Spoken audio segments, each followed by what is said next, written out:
that Navia over there?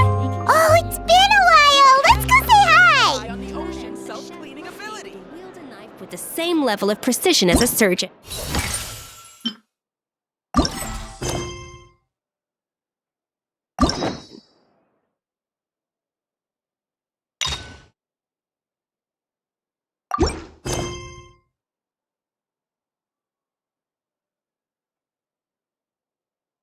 Practice makes perfect.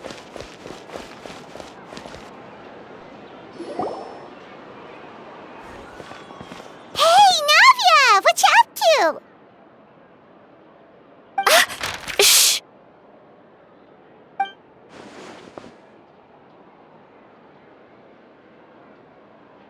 Get lost, Monica! I don't want to see you back here until you're ready to wake up and start doing things properly! Right now, you're a disgrace to my kitchen and to the Hotel de Boer name! It was an accident. I'm sorry, did you hear me asking for excuses? No, I'll do better, I promise. Why is she so aggressive? She won't even listen to what the poor girl has to say. Oh, hey, cut her some slack. You gotta at least hear her out. Wait! Huh? Who do you think you are telling me? Wait a sec. Navia? So, you're bringing backup now. Suit yourself! You're still wasting your time!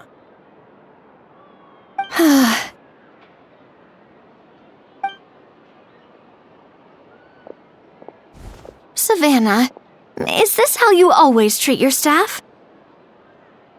My staff is right. I'm the one in charge here now. And last time I checked, the Hotel de Boer doesn't take orders from the Spina di Rosula. Of course. How you run your kitchen is none of our business. But when a member of your staff is so overworked he becomes gravely ill, that most definitely is our business. We're going to stand up for him, whether you like it or not. Overworked? I've said it before and I'll say it again. If Fermont can't handle the job, then tough luck. There are plenty of other capable people I can hire instead. But Philmont can do the job, he just... Monica, back inside, now! Huh? But you said I shouldn't come back until... Just do as you're told, and not another word out of you! Come on, we have work to do!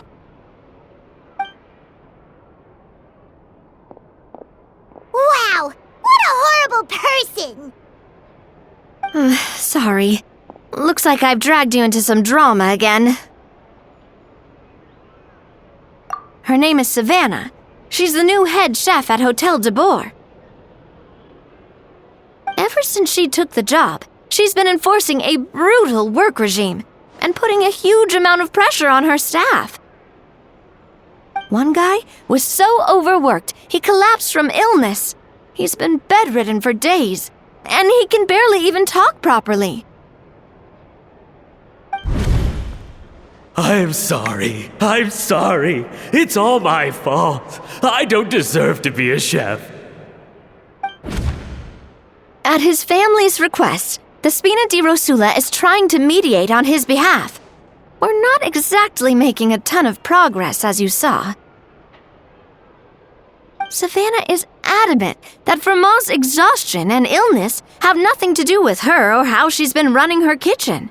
She's refusing to have any kind of meaningful dialogue with us.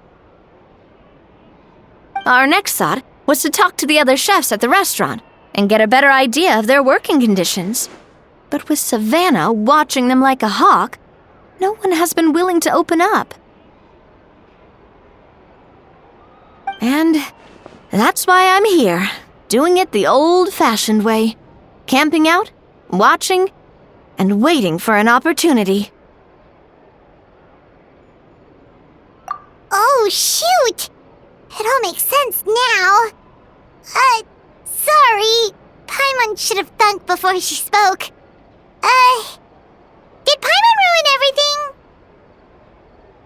Oh, no, not at all, Paimon. Honestly, the way she was laying into Monica, someone had to step in. I'm sure I would have piped up if you hadn't. And besides, I don't really think I'm built for espionage. Yeah, meaning it's gonna be all the more difficult to get the inside scoop now. Oh, I might as well head back to the Fleuve Cendre then. We'll need to come up with a whole new game plan.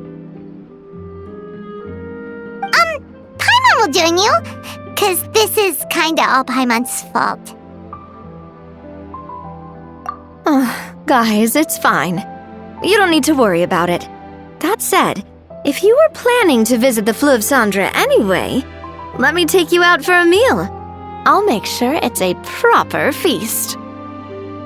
A really famous chef just joined the Spina di Rosula's tavern. Her name is... Sorry to interrupt. I just wanted to apologize for the scene you witnessed just now. We shouldn't subject our customers to that. This is a small token from us. It's some candy from Monica. She asked me to make sure it was delivered into your hands. Monica's the one apologizing? Huh. Clearly Savannah is the one who owes an apology. Our head chef has been a little highly strung lately. Sorry for everything. All right. Since there's candy, Paimon will drop it. Not the candy. Thank you for understanding. We'll make sure to pass your feedback on to Miss Savannah.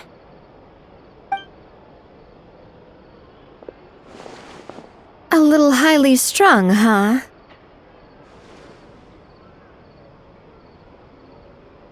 Paimon doesn't get it. How did someone like her even become head chef?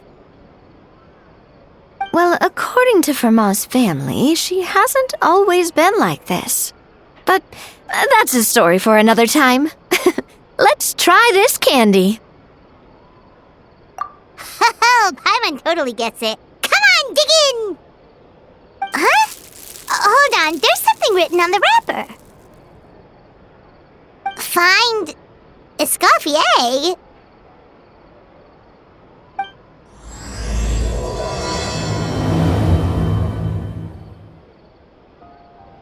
Escoffier? Could this mean... Huh? You know that name, Navia? Yeah. Let's stick to the plan and go back to the Fleuve Cendre for now. That's where we'll find Escoffier anyway. Hey, there's a newsstand over there. Want to grab a copy of The Steambird? We know our Fontaine friends love a little drama. There's no way they let their readers down. Isn't that Charlotte? And standing next to her, surely that can't be Kaniche? How about... Lost treasure resurfaces at last. Behold the beauty of the Remurian teacup.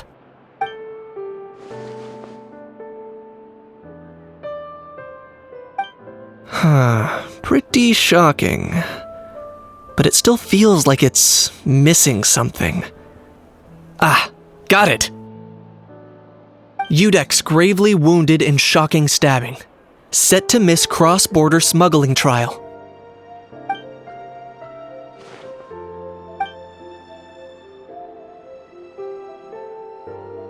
Huh? What? Did Paimon hear that right? Neuvillette was stabbed and gravely wounded? No, surely that can't be right. Can it?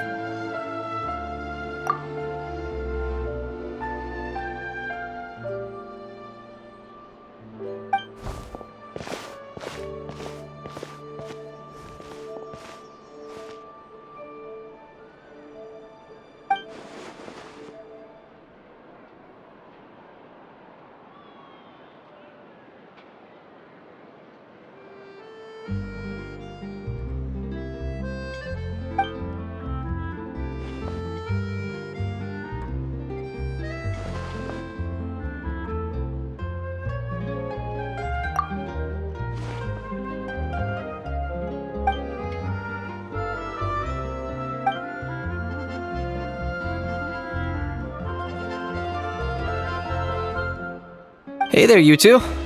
Fancy running into you here. Yeah, that, and also a less than pleasant shock! What the heck was all that about a Saurian meat restaurant and the eunuchs getting stabbed? Please say you weren't being serious.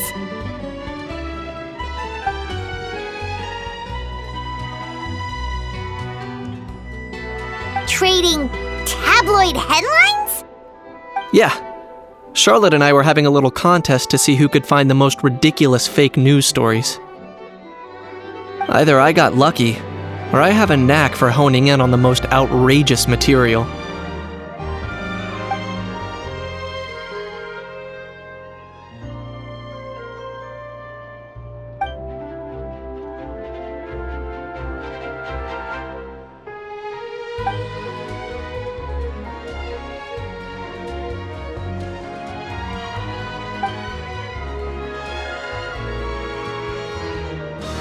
If I had to quantify it, I'd say about 1% of what they write is the truth.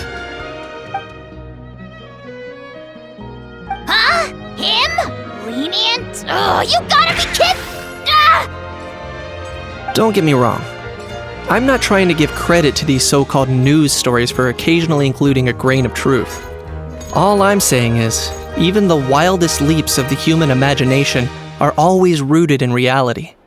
You mean all those fake headlines you mentioned actually do have some basis in fact?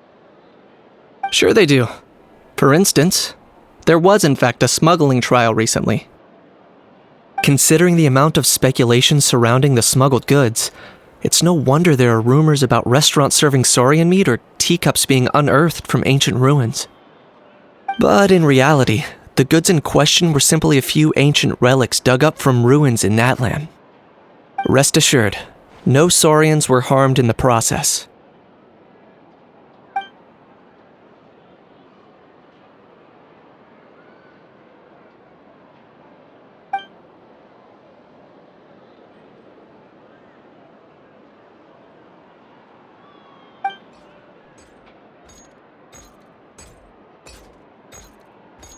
Oh, okay! Paimon was so busy freaking out about those headlines that she totally forgot to ask why you're here in Fontaine, Kenichi.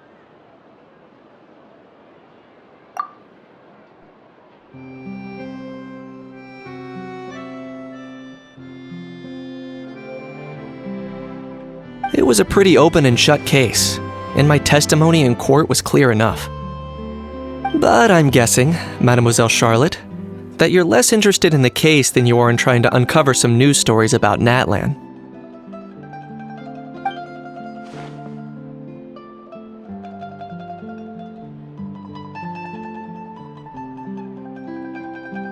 I appreciate your kind invitation, but like I said, storytelling isn't really my forte.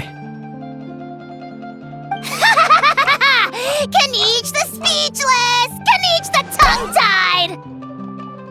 Huh? If you're dead set on doing an interview, why not talk to the Traveler instead?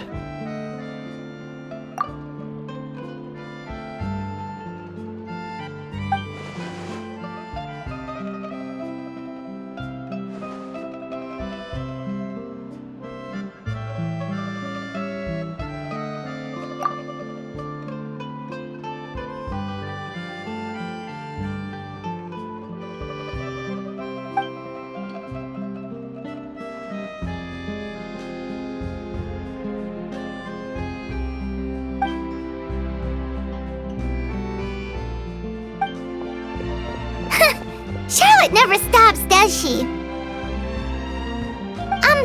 Anyway, Paimon just has to ask. That how thing that popped out before, or was it a how?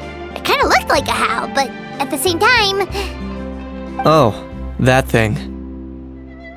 Yeah, that was a how. Huh?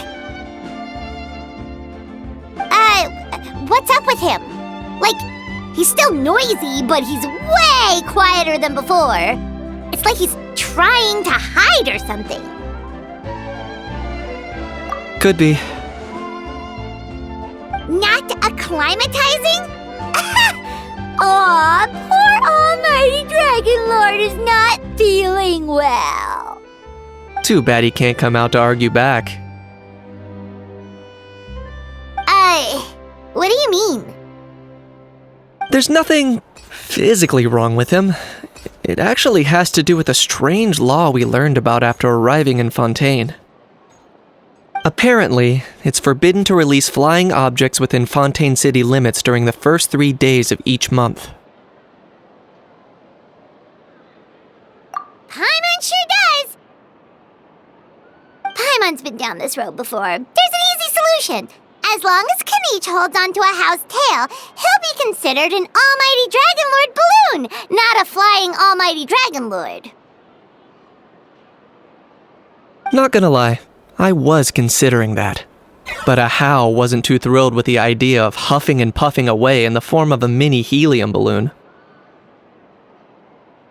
That said, it's pretty annoying how he keeps randomly popping up all of a sudden.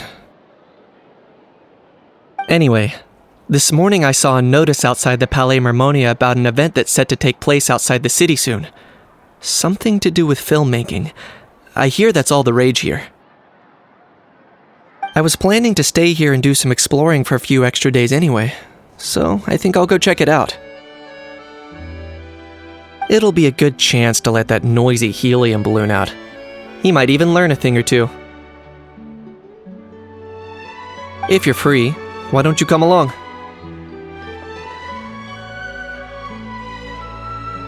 I know where it is, so let me lead the way.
So, who is this Escoffier anyway?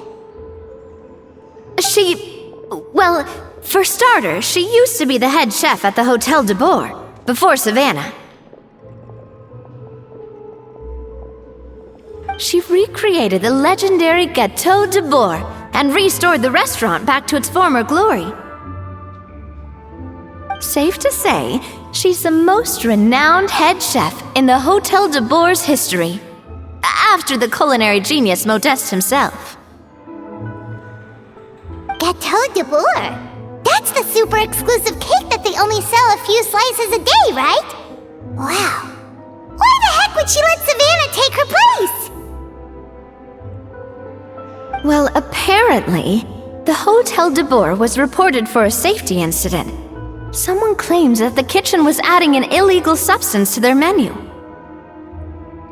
But none of the chefs had any idea how it could have gotten into the food. In the end, Escoffier decided that as head chef, she should take responsibility, and she was sent to the fortress of Meripede. The Fortress of Meripede?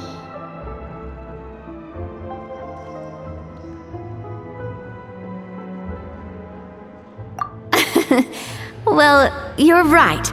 The quantity of the substance they found was fairly minimal. Even the guards believed the whole thing was probably just an accident. Escoffier didn't have to stay in the fortress for long, but still, by the time she returned, the role of head chef had already passed to Savannah. So that's what happened. Paimon still thinks it's really unfair. Even though Escoffier is no longer head chef at the hotel, she's still well respected by the staff. So, I'm guessing what Monica wants is for us to convince Escoffier to try and negotiate with Savannah on the staff's behalf.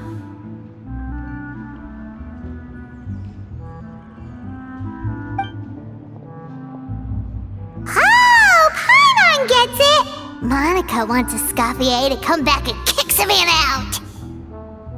It's simple. If the new head chef is stressing everyone out, then the solution is just get the old one back. Well, about that.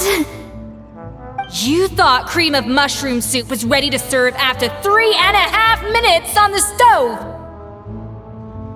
You'd have had more sense serving hot water with ice cubes. At least then, you wouldn't have wasted all this perfectly good cream and mushroom! What do you say, Hilaire? I'm sorry, Cream. I'm sorry, Mushroom. As you can see, Escoffier is that kind of chef as well. You have to leave it on the heat for long enough to allow those flavors the chance to come out. Don't be fooled by the aroma when the water first starts to boil. Got it? Yes, Chef. Then go back and do it again. The customers are still waiting. Remember where you went wrong and don't repeat the same mistake twice. Yes, Chef.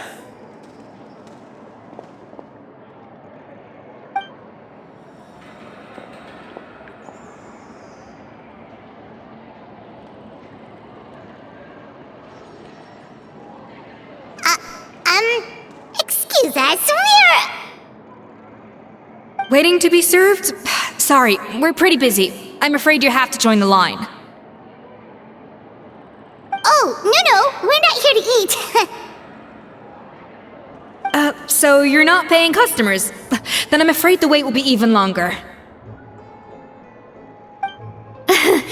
It's hard to talk to Escoffier when she's in the zone. Let's take a seat. We can catch up while we wait.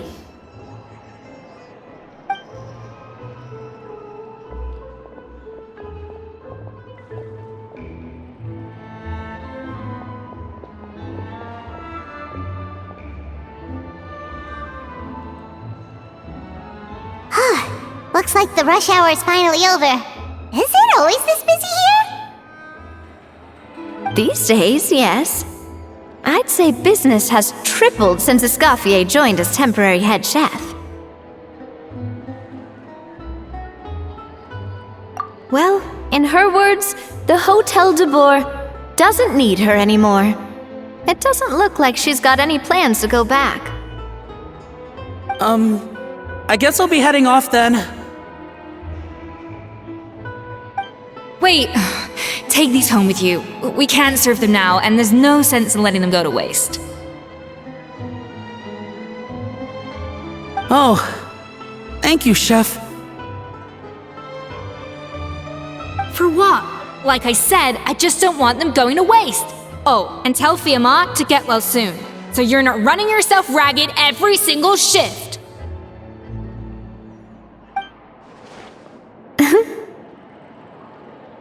Fiamma. That's the second time we've heard that name. Who is that again? He's the chef that fell ill from stress. Hilaire is his son, and with Mom stuck at home taking care of Dad, he decided to pick up some work to help pay the bills. Escoffier knows their situation, so she's been making some extra food every day for him to take home. Hey, I heard that, Navia! I've told you before, no one's making extra food. Hilaire is making blunders in the kitchen, and I can't serve his failed dishes, so he might as well take them home. Yeah, failed dishes that just so happen to be nutritionally complete every single time.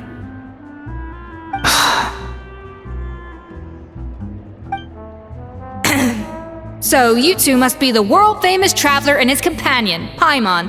Yes? Is there something I can help you with? Oh, so you know us already. We'll skip the introduction then. We're here to talk about Savannah.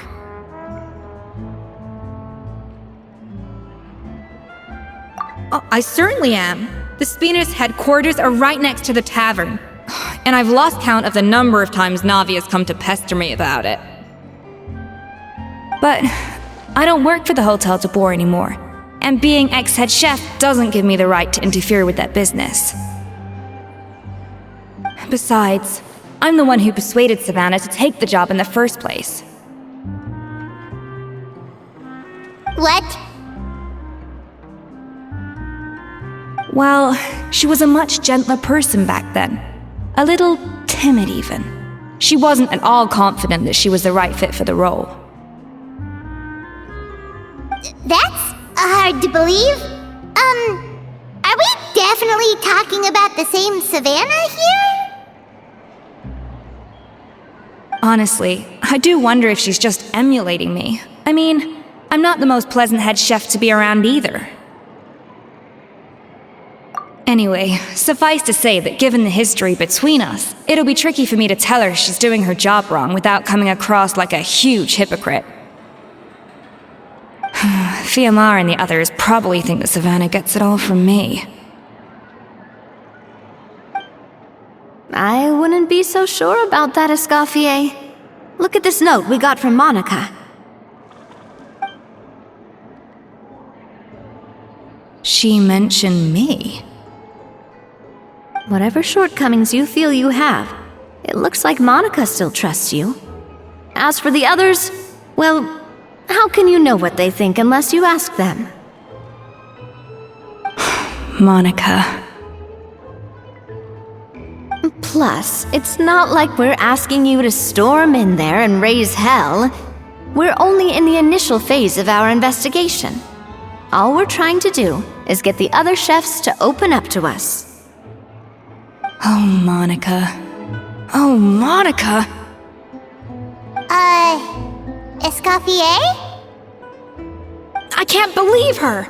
Powdered sugar is supposed to be applied sparingly. Look at all that on the wrapper. It's thicker than the sole of my shoe. Unbelievable! I won't stand for this. She has to learn. Come on, we're going. Wait, so now she's,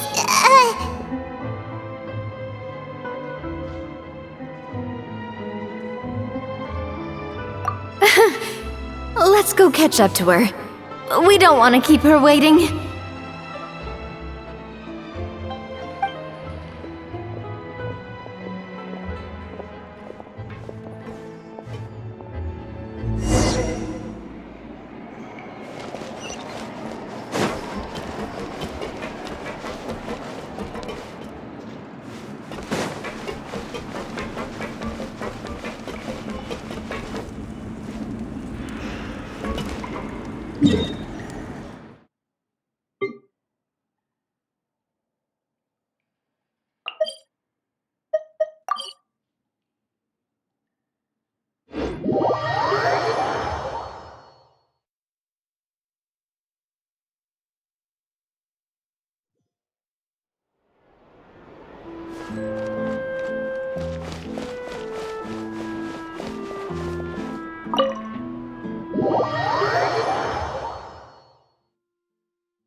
Wait, she looks like... Is that Escoffier? Escoffier's back? Yes! I've missed her cooking! I'm sorry. I'm so sorry.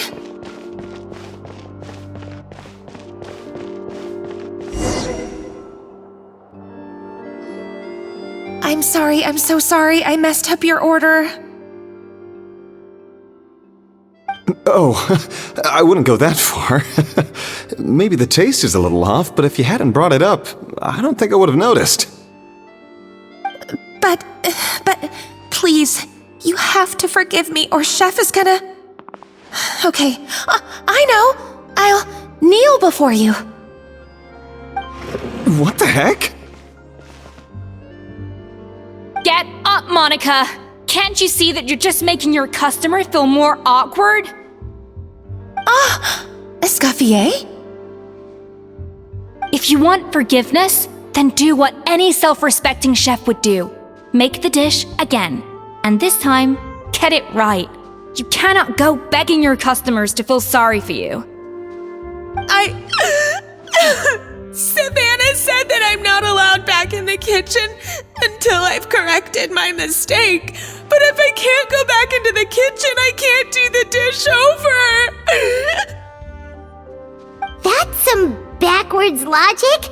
How can you fix your mistake without being allowed to cook? If this is what Fermat had to put up with, then no wonder he had a breakdown. We apologize for interrupting your meal, sir.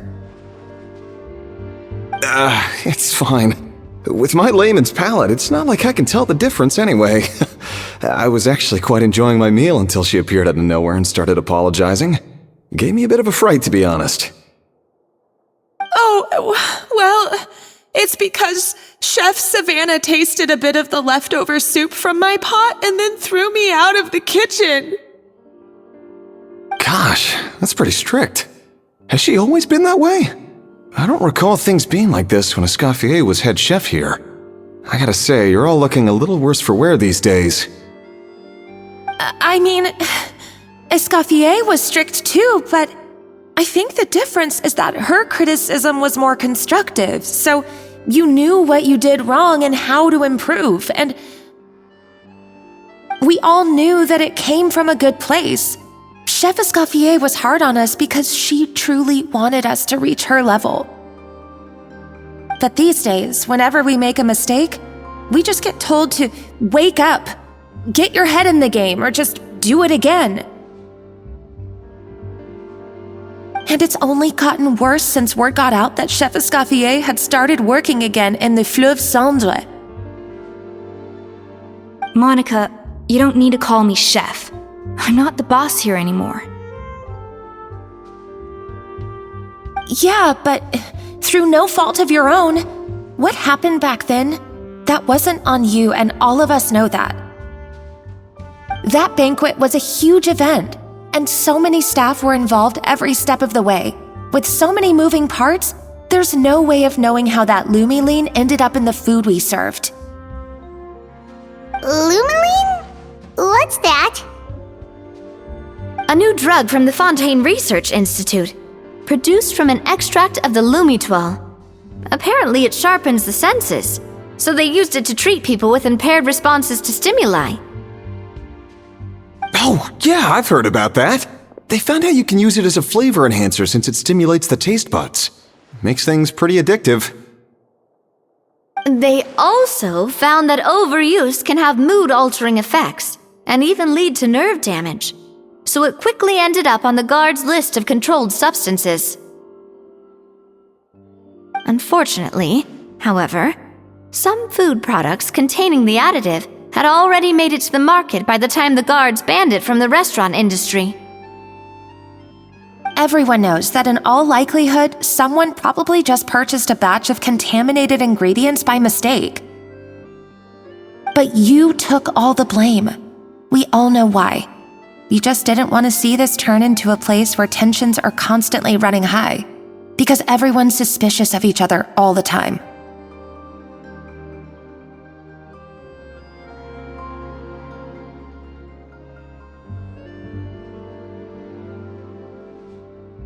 And now look at you, a fry chef in the Fleuve Cendre. What are you trying to say? Sure, the Spina's Tavern is no Hotel de Boer, but come on, it's not that bad, is it? Oh, the Fleuve Cendre, you say? Great! That's where I'm dining from now on. Monica, I'm very happy with my current job. and there's no changing the past. We just have to let bygones be bygones. Besides, at the end of the day, I was the head chef, regardless of whose mistake it was. Ultimately, the responsibility lay with me. If only Savannah was half the boss you were. I'm sorry? Do you have a problem with my conduct as head chef?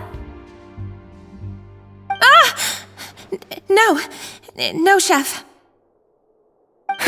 So, you do remember who's boss? Escoffier? I thought you'd left this place for good. What are you doing back here? What happened to you, Savannah? Why are you acting like this? When I turned this place over to you, You made me the head chef and gave up your right to tell me how to do my job. You're not the boss here anymore, so stop acting like you own the place. Whoa. Sounds like someone has a chip on her shoulder. Oh, Savannah! My God, have you grown a temper since I last saw you? Have you put even half the amount of energy into improving your cooking skills, or are you still using the Pluie Lotus as an off-brand marcotte, thinking no one can tell the difference? That's none of your business! What happened to not storming in and raising hell? Ho ho! I was not expecting to see something this spicy as soon as Escoffier returned. Huh? Van-Agem? Aye, miladies. Might I make a humble suggestion? Given that we have ourselves a tête-à-tête between chefs at the Hôtel de Bord, I dare say it would be de rigueur to settle this the traditional way. The traditional way? That can only mean one thing. That's right! I'm talking, of course, about the tradition established by Modeste himself. The cooking contest! According to legend, the founders of Hôtel de Bord, Modeste and Savelli, used this method to resolve all of their disputes. Everything from petty arguments over next week's menu to disagreements over the strategic direction of the restaurant. The cooking contest would decide who had the final say.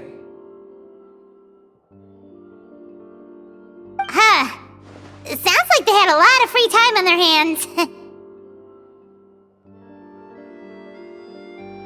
Ah, well, it might sound that way to us. But in fact, the cooking contest played an enormous role in motivating chefs to hone their skills, reaching new heights of excellence in the culinary arts. And indeed, the reintroduction of this institution in recent years has surely been instrumental in transforming the Hôtel de Bord into the top-ranking restaurant in Fontaine. Reintroduction? Someone brought it back? Who? What say you, Escoffier? Surely you of all people won't back down from this challenge. It was you who put the rule in place, after all.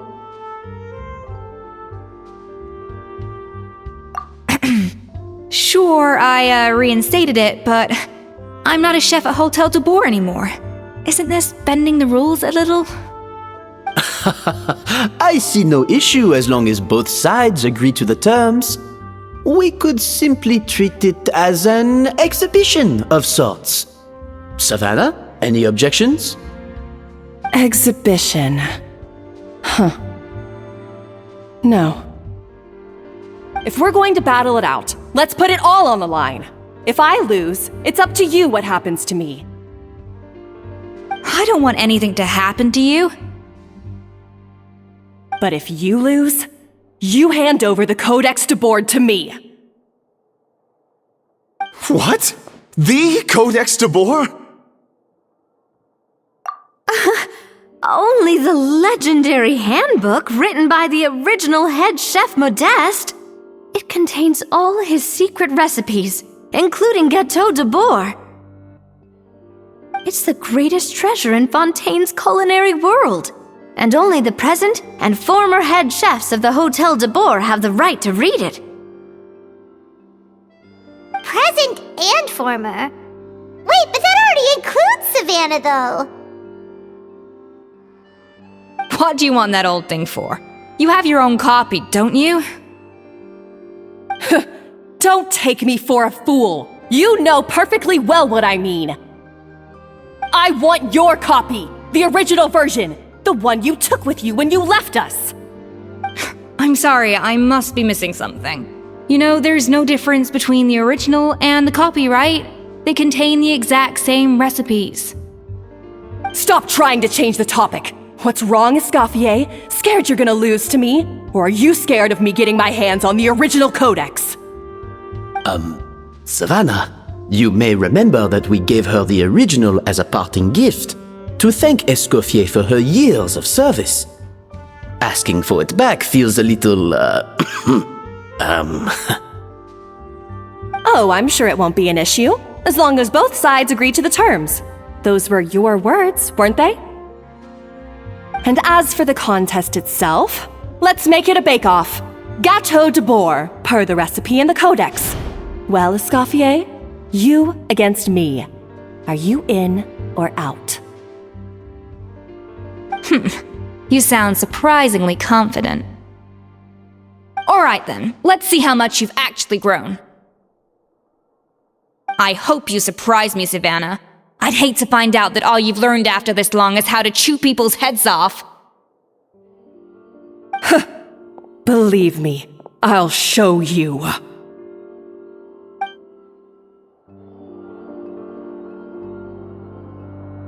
Escoffier, are you sure this is a good idea? You accepted her terms a little hastily. Oh, it'll be fine. Let's head back to the Fleuve Cendres so I can get prepping. I do apologize. This whole ordeal reflects rather poorly on us. I'm afraid it's not quite that simple. The Hotel de Boer runs as more of a partnership, you see. It was founded by two friends, Modeste and Savelli, and it's been that way ever since.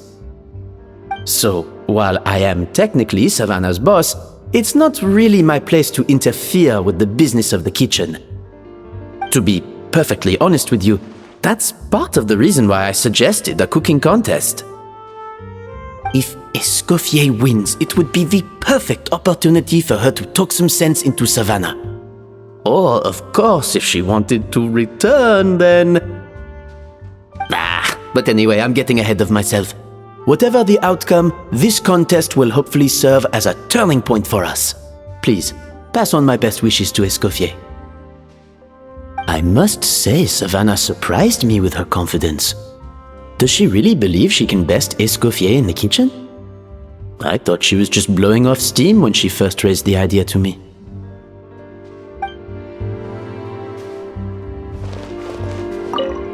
I can't believe I got to witness that firsthand.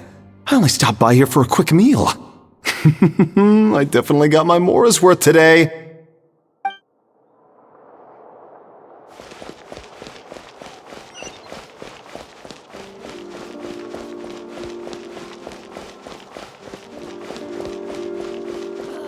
I'm so annoyed.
So,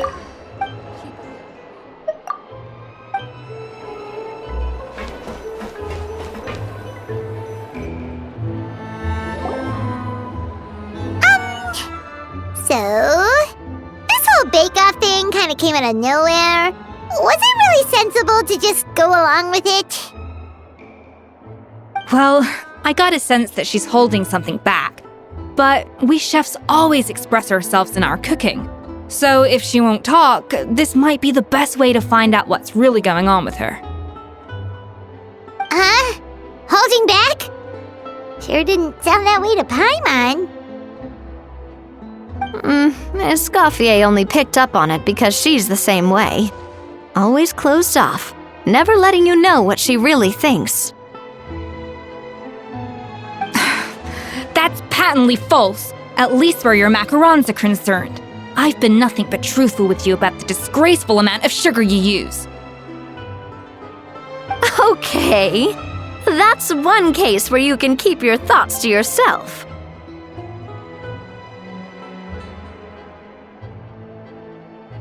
Oh, that? Well, it's not so much a recipe book as a diary of Modeste's adventures. Back in the day, he and his good friend Savelli explored far and wide, partly adventuring, partly looking for new ingredients and developing new recipes.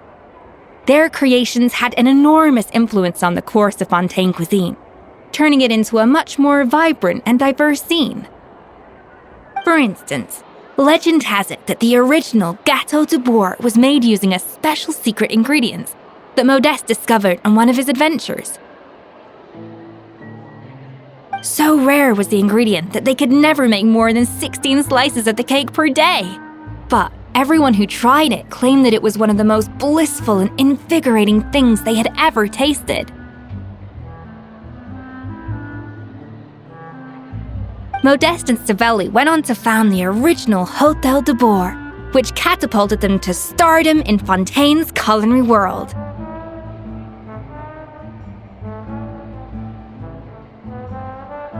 Especially Modeste. He was hailed as a once-in-a-generation genius, and over time, the recipes from his adventure log became known as the Codex de Bourg. Ah, Paimon's heard this kind of story before. Armed with the Codex, the Hôtel de Bourg took its rightful place as the finest restaurant in the land, serving those recipes for centuries to come. Something like that? What? No, of course not! Cooking is a constantly evolving art form. How could any restaurant survive if they only served food that was popular last century? Anyway, never mind centuries. Savelli and Modeste parted ways not even 10 years after their rise to fame. Then, Modeste passed away while he was still in his prime. And that was it, the end of the Hôtel de Bourg's heyday. It fell into decline, and for most of its history, it was just a nondescript place with a couple of cheap tables. It's only in recent decades that it started recovering. Even then, it still took numerous relocations and changes of management before we finally ended up with Vanigem and the restaurant we have today. Oh! So the Codex really isn't all that, then. Paimon figured it was like one of those mystical books they have in Liue's martial arts novels, where the main character learns all their secret powers from. Yes, well, that's fiction, and this is reality. You can't meet the tastes of modern diners by following some ancient recipes from a dusty old book. Case in point. Even the Gâteau de Bourg they sell now is actually Escoffier's reimagination.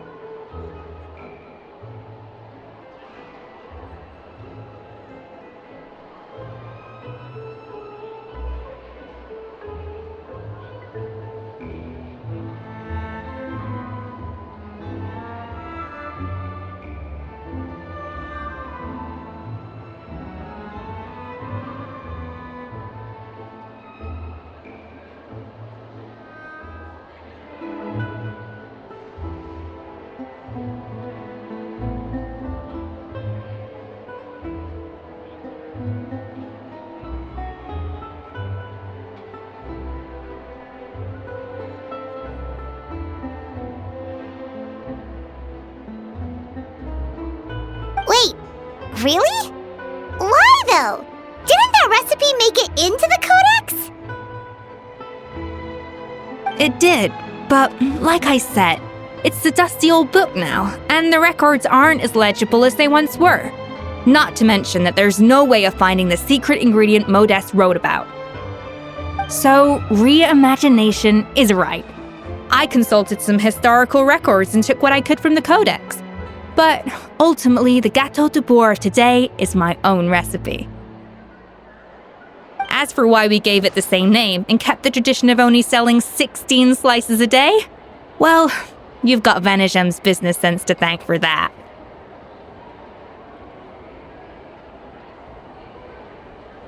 Oh. Huh. Well, that... Hey now, it might not be the original Gâteau de Bourg, but it's still the most delicious cake in Fontaine today. And who knows? Maybe Escoffier's version is more suited to your palate. Oh. Huh. Well, that kind of takes all the mystique out of it.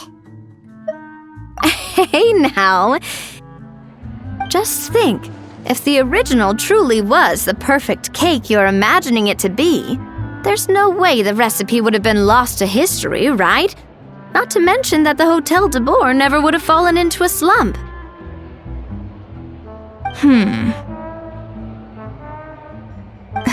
Anyway, before I left my role as head chef, I made a copy of all the recipes from the codex, including my own improved versions, and turned them over to Savannah.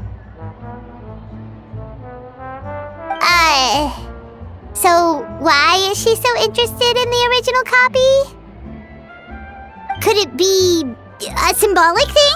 Like, whoever holds the original Codex de Bourg is the true head chef! Well, it was clearly precious enough to give to Escoffier as a parting gift. Meanwhile, Savannah only got a copy.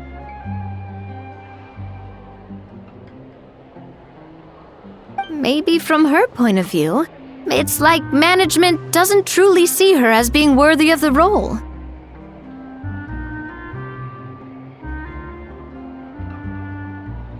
You think so? The only thing is, it was her suggestion to gift me the original in the first place. Well, a joint decision by her and Venegem. But still. What? Huh. Guess she's had a major change of heart since she became head chef. Yeesh.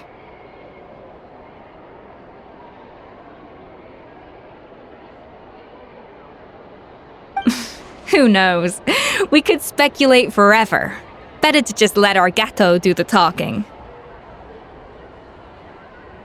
It means besting her in this bake-off, and then getting her to explain herself, even if I have to beat it out of her with a spatula. However much she's changed since we worked together, I believe that she still has her chef's pride. And if she respects the art, she'll respect the outcome of our contest. Well, I'm confident that you and your spatula can get justice for Froment. All you need to do now is win the contest. But that should be a breeze for you.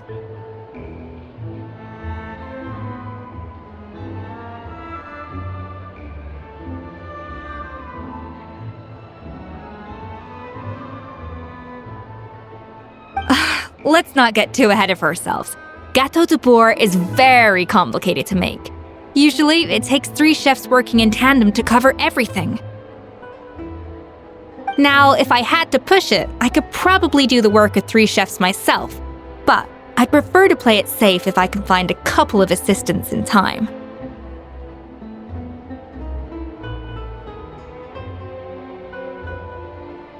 Well, that's easy! The 3 of us are veterans in the kitchen. You just need to pick 2 of us.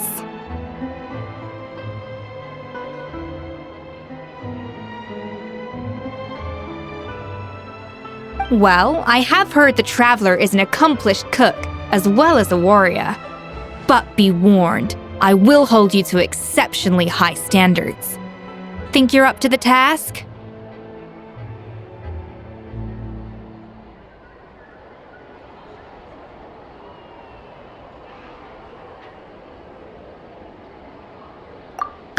Count me in too.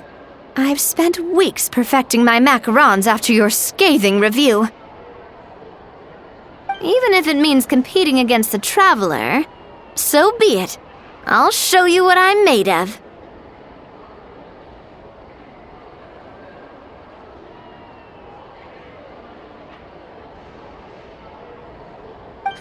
Confident. I like it.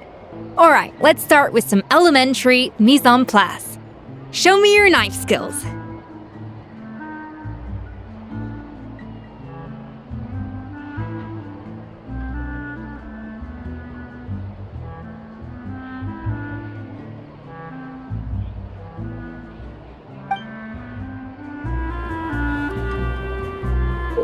guess I'm finally on the right path.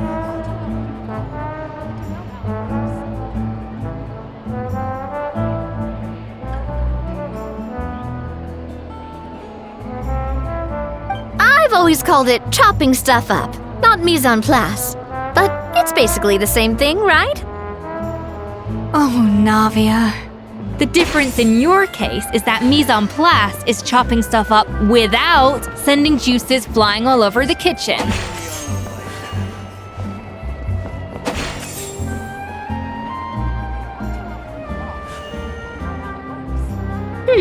Looks like you found that easier than I expected. Yeah, thankfully it was pretty straightforward in the end. You made it sound like we'd be carving statues out of fruits or something.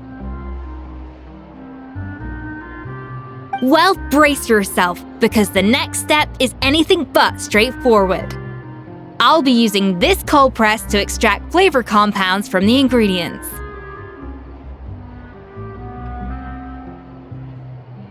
A kind of special food processor I got the Fontaine Research Institute to make for me. It uses cold temperature extraction to isolate the essence of cooking ingredients, which can then be used to flavor dishes more precisely. But this isn't exactly standard kitchen equipment, so that probably didn't make a whole lot of sense. Let me give you a demonstration instead.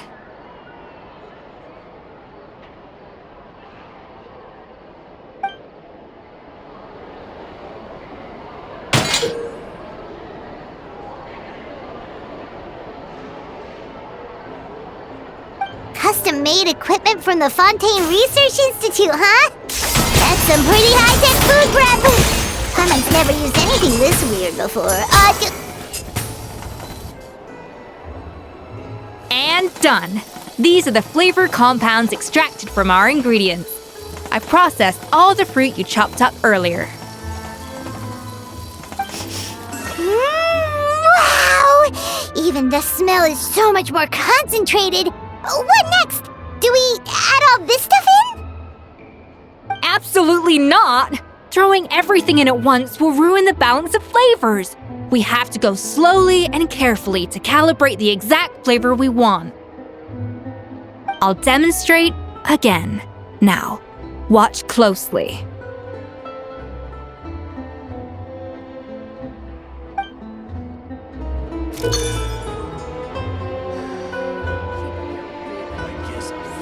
Slowly and carefully.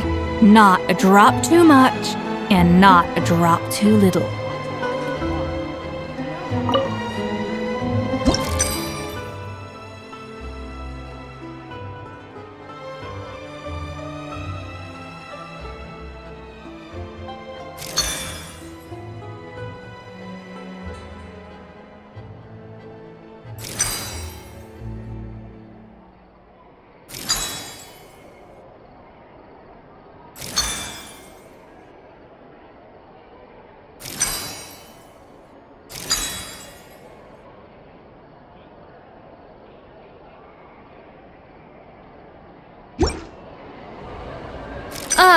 That didn't count. I was experimenting.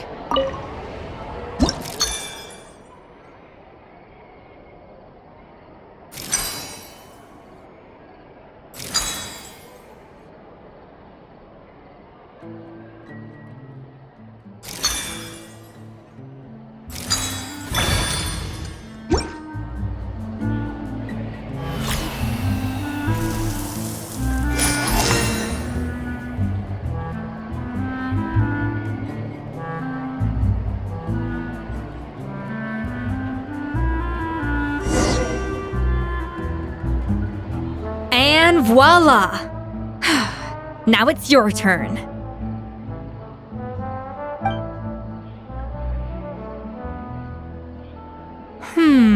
Not terrible. Considering this was everyone's first time blending flavor extracts, it could have been worse. But the traveler's work was surprisingly good. Are you sure you've never done this before? You got almost perfect results on your first try.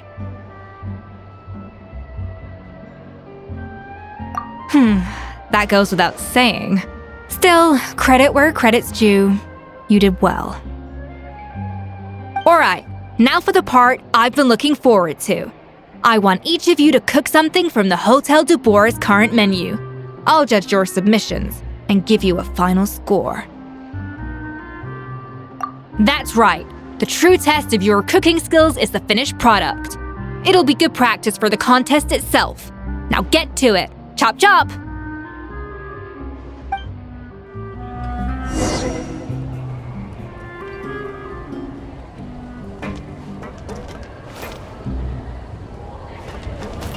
I guess I'm finally on the right path.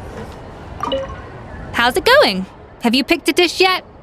Choose wisely. I expect you to present the most delicious thing on the menu.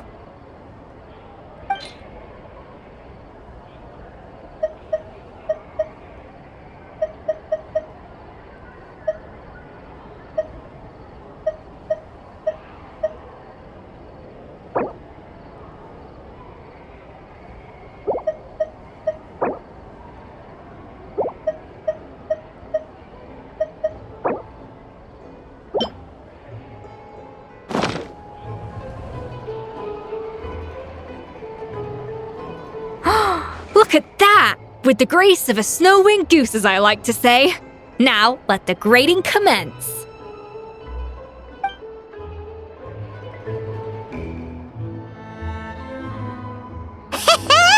Pretty good, right? Not to brag or anything, but Paimon's a bit of a connoisseur when it comes to la food. 6 points. What? Oh, well, fair enough. Paimon doesn't cook all that often, so as long as it's a pass. That's 6 out of 100. What?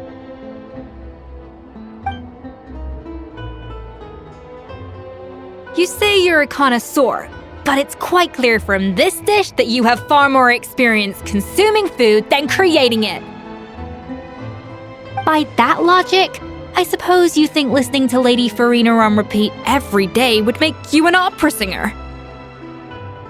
Aww. Me next! I'll have you know that this batch of macarons has 2 whole tablespoons less sugar than my previous ones. So you went from 12 tablespoons to 10? Well, it's nice to know you actually measured it out. Because it tastes like you just threw in whatever was left in the jar. 6 points. Aw. Now to the final dish. So, what do you think?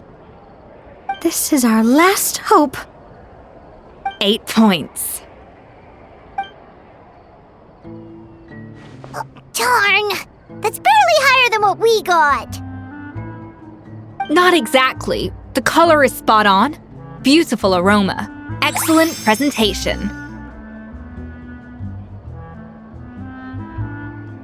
I have to give this one 8 points out of 10. Maybe even 9 points. Huh? How did you pull that off?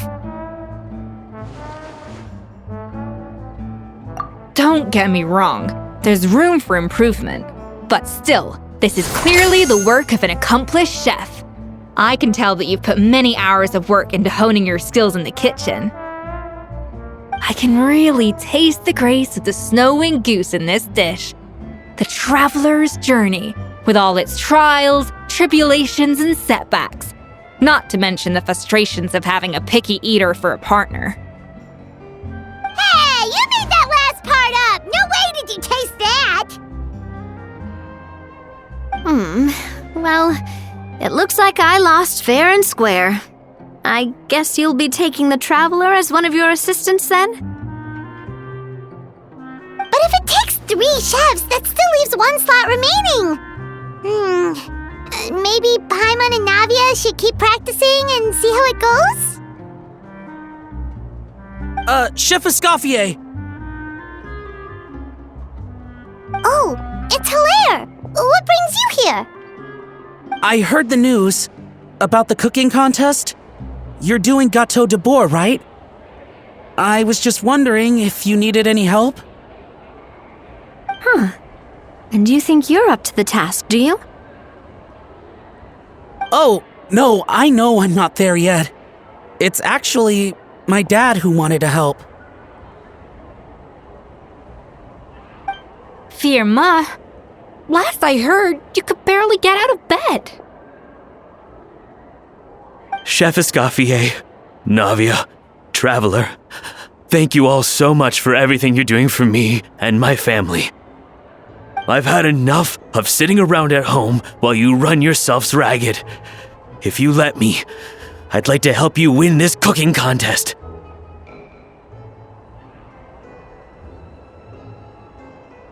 Yeah, I was gonna say the same thing.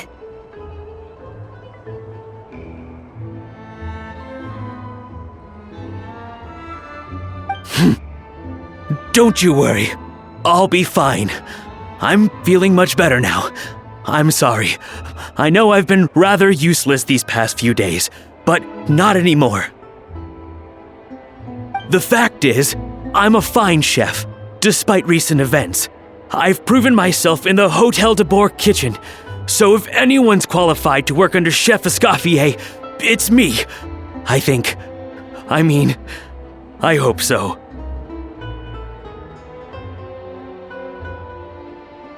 Firma, have you even set foot in a kitchen since leaving Hôtel de Bourg?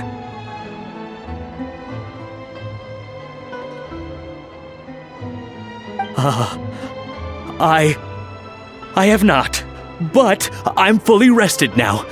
I know I can handle it. I'll prove it. Let me whip something up for you right now.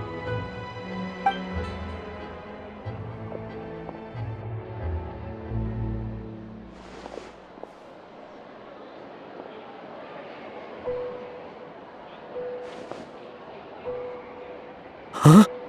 That's strange. Why are my hands shaking?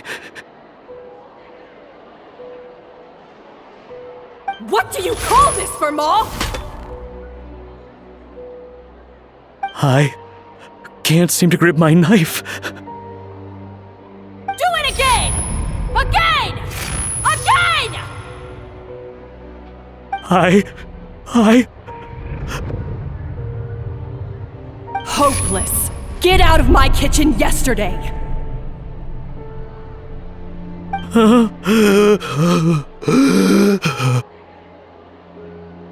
Dad, what's wrong?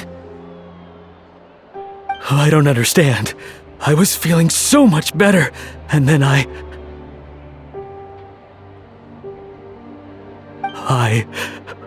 Will I never be able to work in a kitchen again?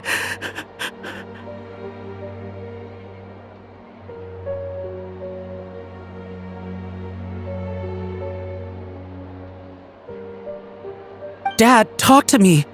What happened? I think the real issue here is not physical exhaustion, but psychological trauma. Monica, when did you get here? Probably because you were all concentrating so hard on your cooking. I didn't want to interrupt your flow. But anyway, Firma, I'm so sorry. If only I'd known how serious your situation was, I would have stood up for you sooner.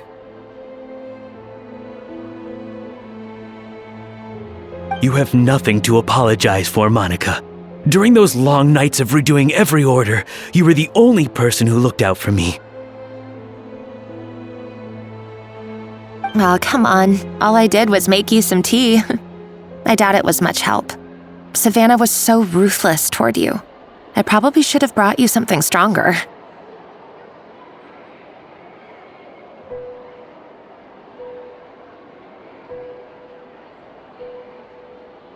She sounds like the worst. All right, another Savannah horror story. Let's hear it. She's been getting harsher and harsher on us ever since she heard about Escoffier's new role in the Fleuve Cendre. Seems like no matter what we make, she'll find something wrong with it.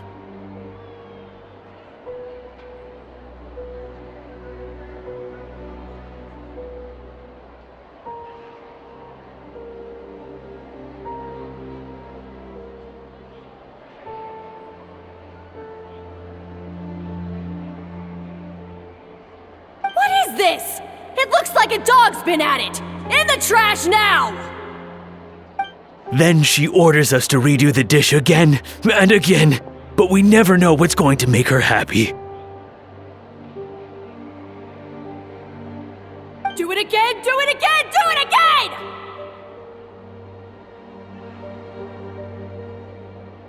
Every time you remake it, you just get another earful from her.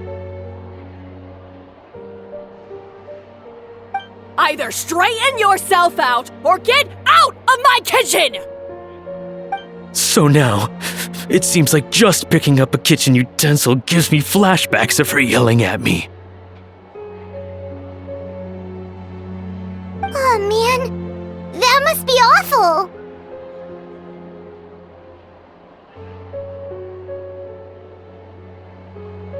The more I want to get it perfect, the more my hands shake, and the more scared I am of making another mistake.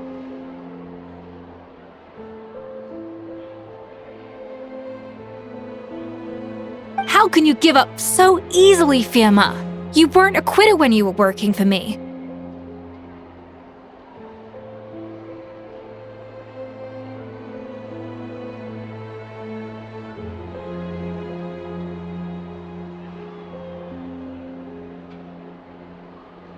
And even under Savannah, you talk about working late into the night trying to perfect your dishes. That says to me that you still hadn't lost that determination to prove yourself. What changed?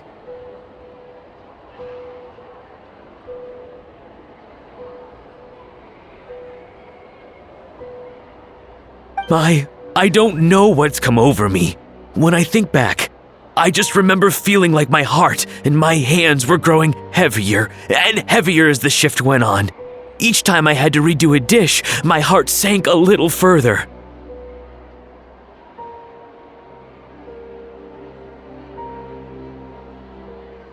Maybe Savannah was right. Maybe I am just hopeless at this.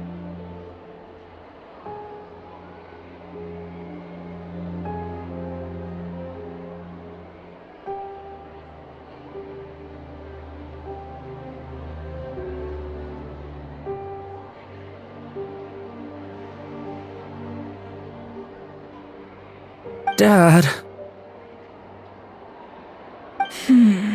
I see. Well, it sounds like there are some deep issues at work here. Ones that won't be resolved by merely seeking compensation.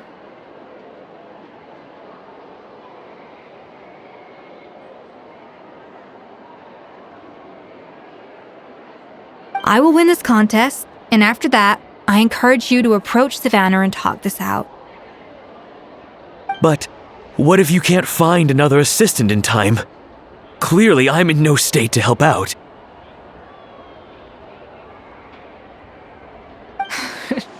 You think being one person short will ruin my chances? Let's not forget, I taught you and her everything you know.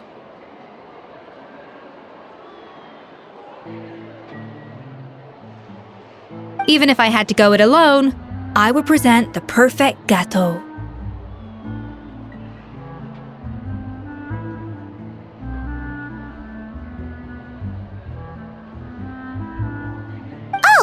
Well, Paimon and Navia will still keep practicing, just in case.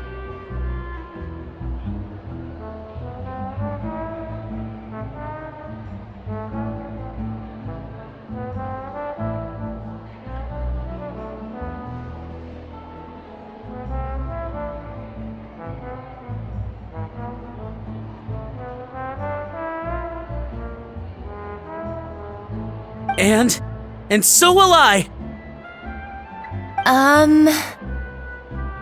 Yeah! And if worse comes to worse, we can always get the Spina di Rosula to put out an emergency call for chefs. There's gotta be someone out there, right? Actually, I thought maybe I could help. That's sort of why I'm here.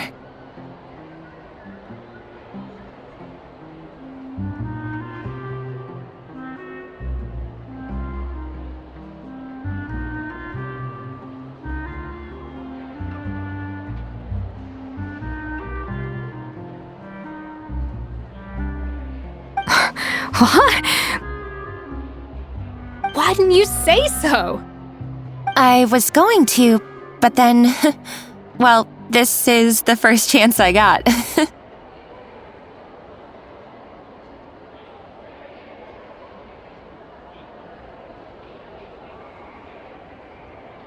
You do this for us?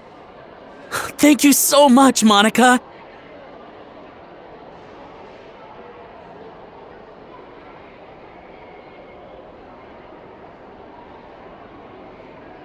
Alright, fine by me.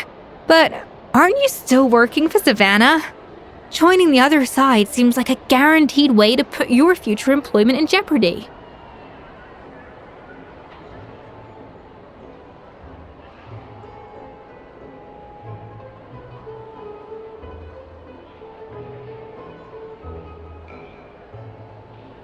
I know, but it's all right. I've made up my mind. With the way things are, I can't keep working for Savannah much longer anyway. Unless I want to become the next Fermat.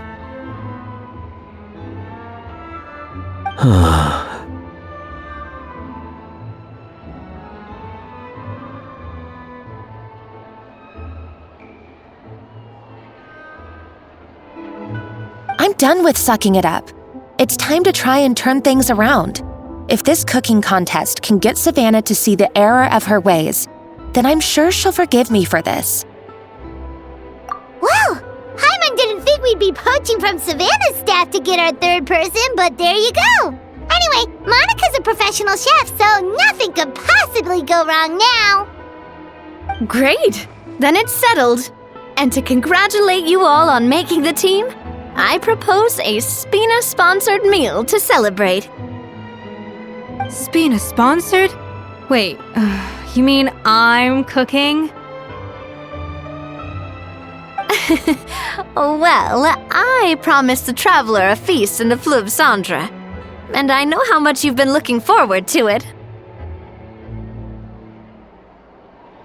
Yeah! Feast, feast, feast! Alright, if you insist.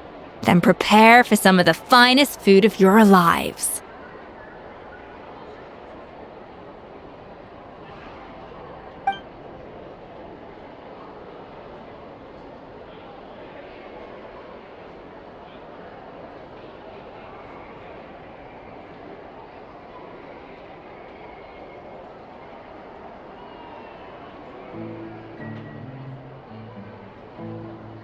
That's not a bad idea, actually. Wait, hold on. You need to finesse that further.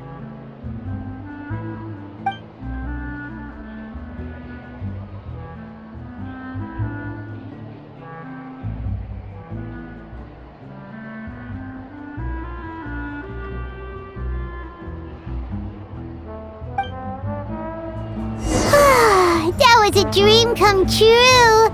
Paimon never knew Fontainian cuisine could be this good.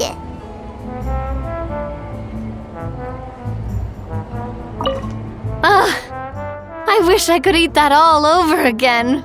It's not often that Escoffier goes all out like this. And it's all because of you, traveler.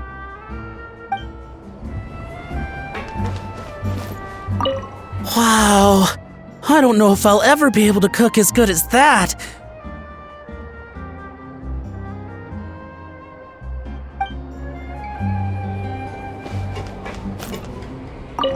So, this is what Chef Escoffier is truly capable of.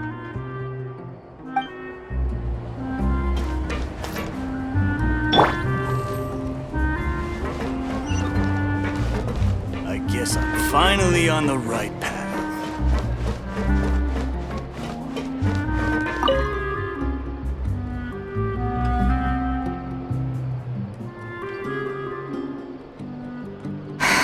Why, Savannah? Why? Oh, nothing. I was just flicking through the original Codex de Boer.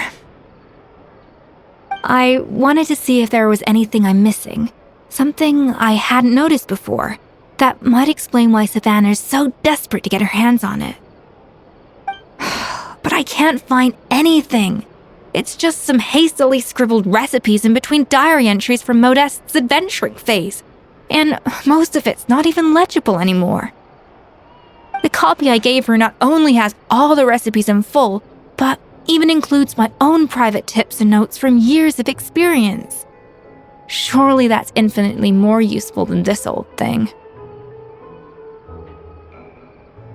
Yeah, maybe. Still, it's just hard for me to imagine that the Savannah I knew would go to all this effort just to make a point. We were. At least I always thought we were.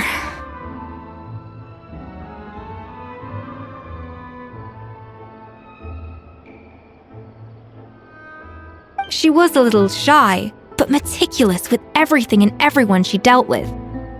She made a few mistakes here and there, but she was quick to correct them whenever they were pointed out.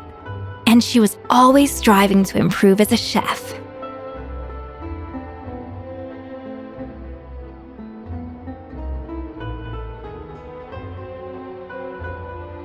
Those qualities are why I recommended her to replace me as head chef. I never imagined for 1 second that she'd cause Fiamma and the other staff so much grief.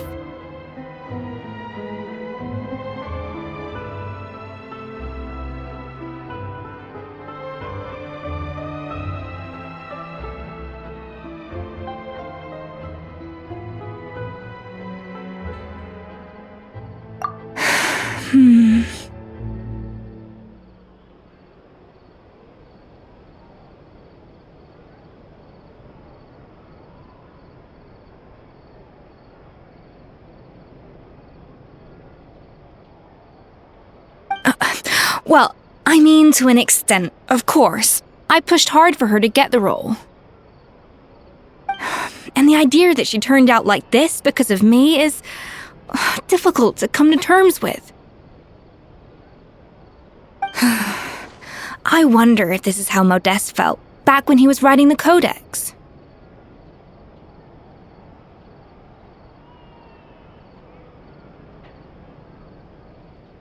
Yes, with his good friend and co-founder of the Hotel de Boer, Savelli.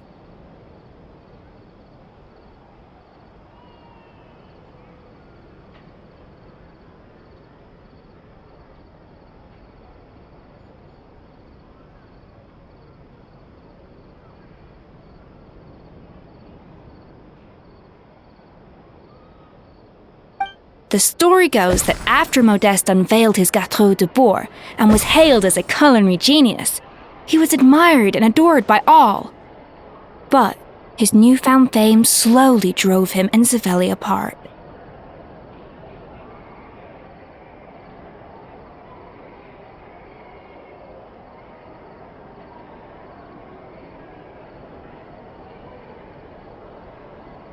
Unlike Modeste, whose every new creation was an instant hit, Savelli seemed to face setbacks at every turn. Doors that would swing wide open for Modeste would shut in Savelli's face.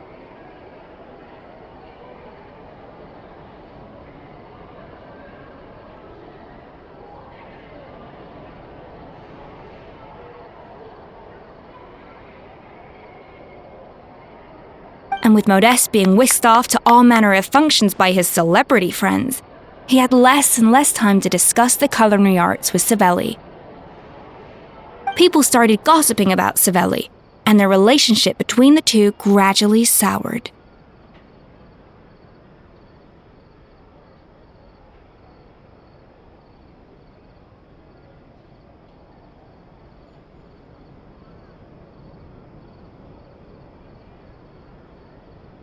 Everything came to an abrupt end when Modeste, still in the prime of his life and still hailed as a genius, suddenly died from an acute illness.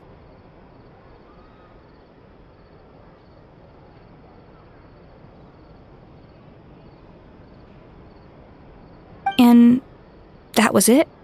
They neither had a decisive split, nor got the chance to properly reconcile.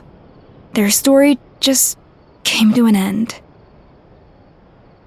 One rumor had it that Savelli actually killed Modeste out of jealousy, even as the latter was hoping to make amends.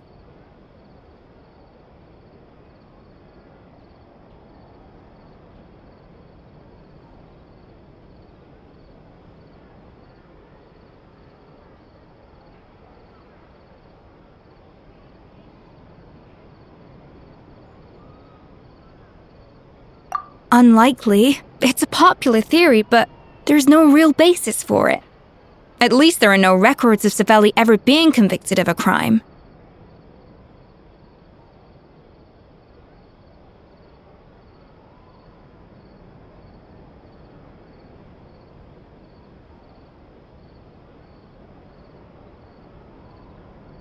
Still, beyond a point, there's no way of knowing what truly happened in the past. All we can do is try to make sure the present doesn't quite go as badly.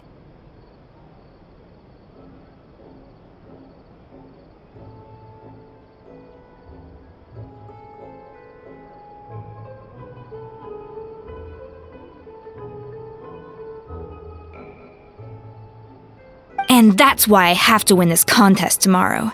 Then get the truth about everything that's been going on, even if it means cracking her open like a nut.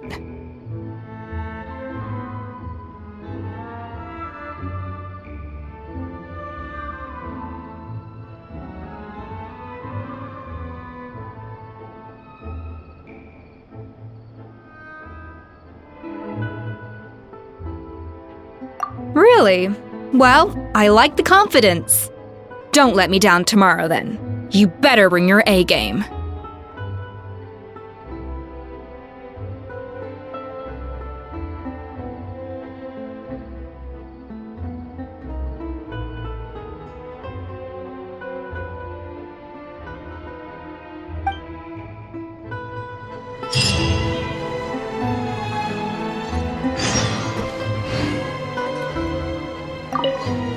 Let's hope that Savannah isn't all sizzle and no steak.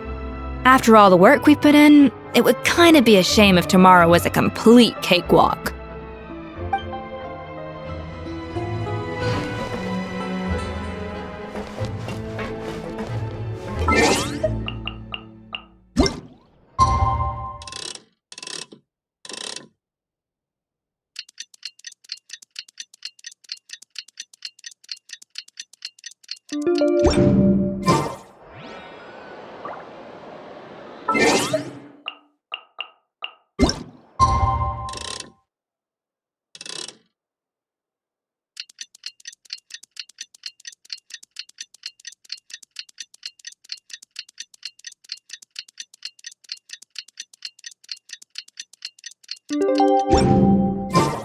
It's cooking contest day! To the Hotel de Boer! Toot Finally sweet! on the right path.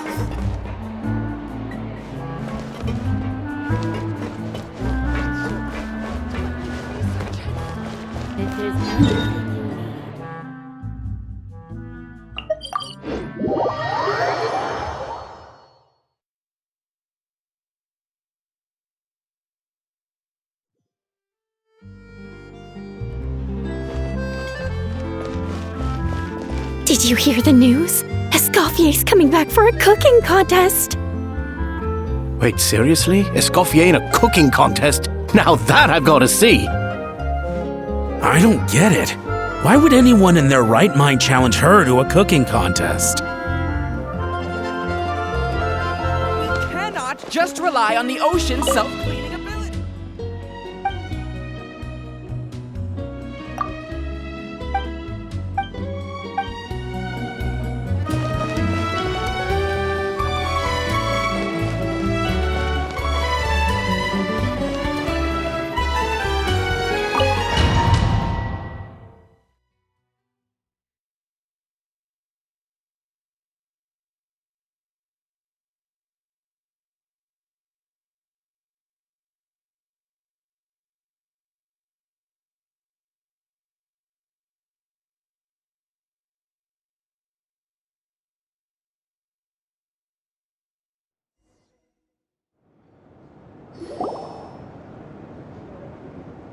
Mesdames et messieurs, welcome one and all to the Hôtel de Bord and to this most exciting of cooking contests.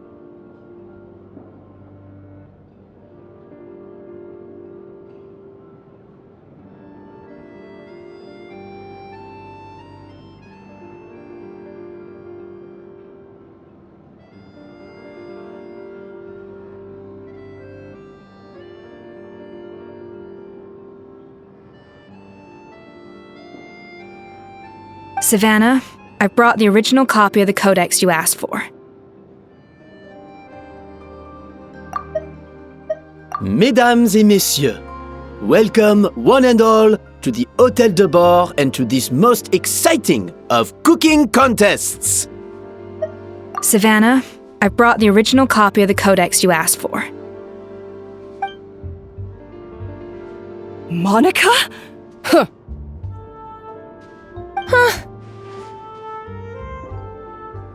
In the interests of fairness, this contest will be conducted in a double-blind format. Once the dishes are complete, they will be sent to the back of the kitchen where they'll each receive a label. The labels will be placed out of sight underneath the plates, only to be revealed after the judges have sampled them and reached a final verdict. This is to ensure that no one will know which dish is made by which contestant. As one of the judges, I promise to be fair and impartial. When my meal got interrupted yesterday, I never thought this is how they'd make it up to me. Getting a seat on the judging panel is a pretty sweet deal. Both contestants have taken their positions. Then, without further ado, let the Hôtel de Bord cooking contest commence!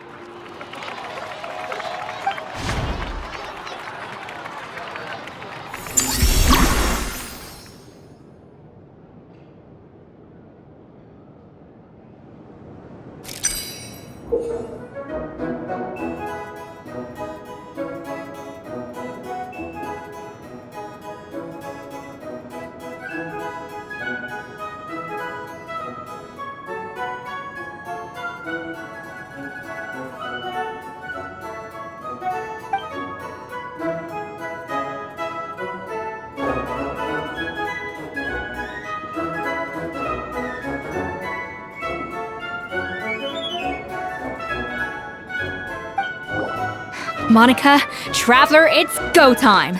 Let's do this. Even the best chef in the world can't flavor their food without prepping the flavoring, right? Alphonse! Gaspar! Get to work! Do not disappoint me! Looks like our two head chefs are raring to go. Like in... Even the best chef in the world can't flavor their food without prepping the flavoring, right?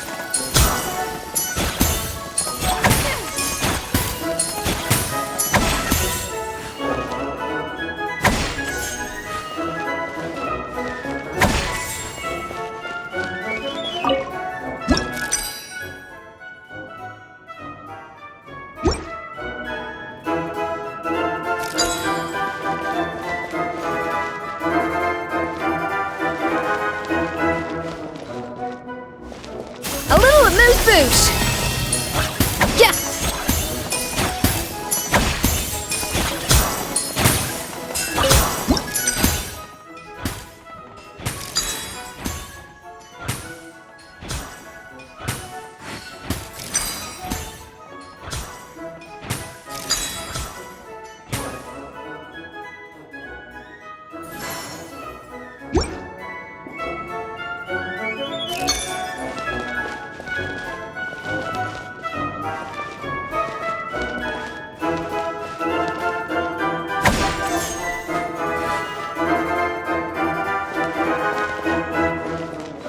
To the freezer!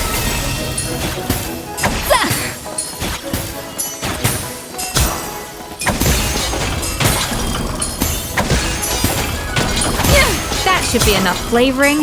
Now hurry up and balance the... Stay calm, Escoffier. There has to be a way to balance the flavors. Just think.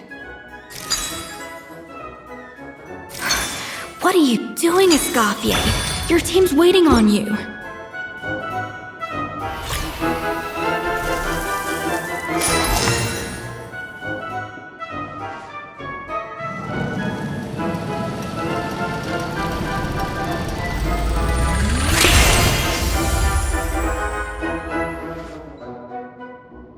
Come on, Escoffier! Come on, traveler!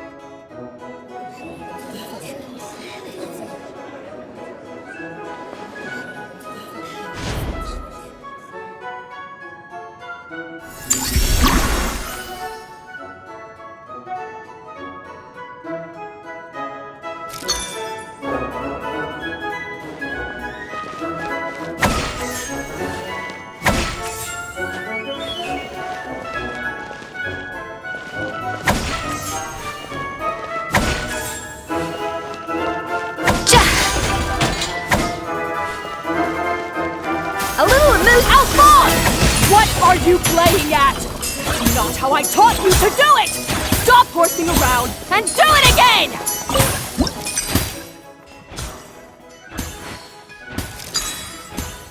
The balance of flavors is about right, but the quantity is too low.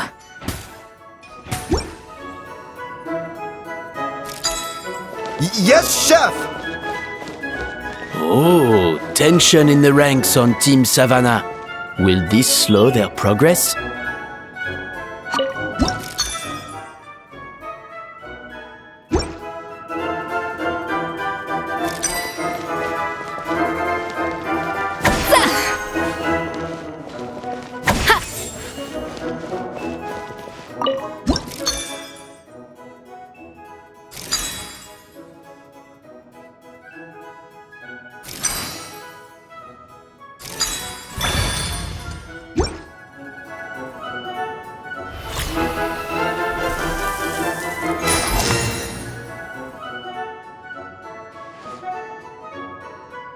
So, what do you think?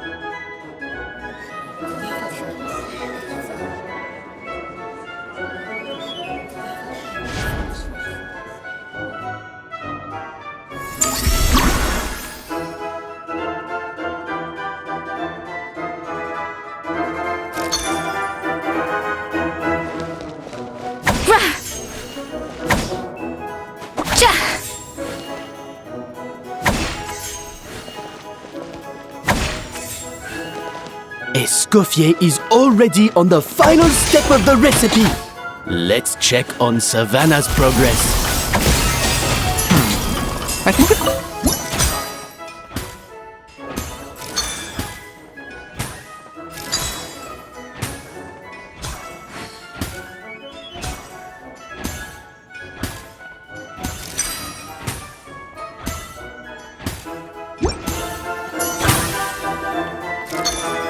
Enough! Oh, useless! Both of you! Make like an egg and beat it! I'll do it myself! Wow!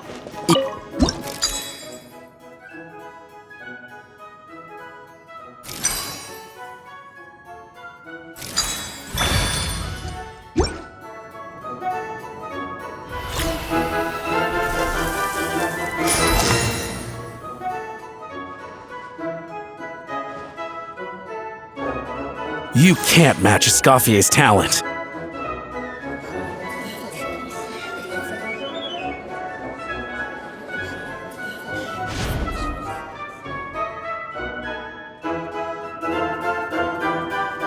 I present to you Gâteau de Bourg. A burst of flavor.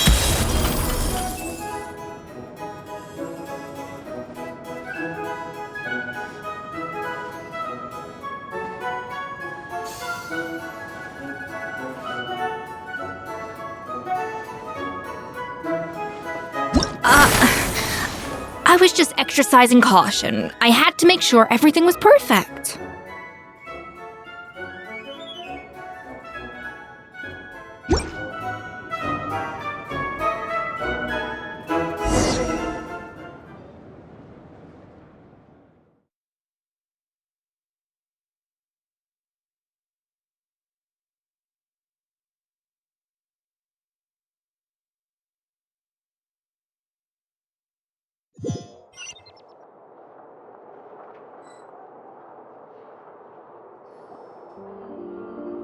Time's up! Contestants, please take your dishes to the back.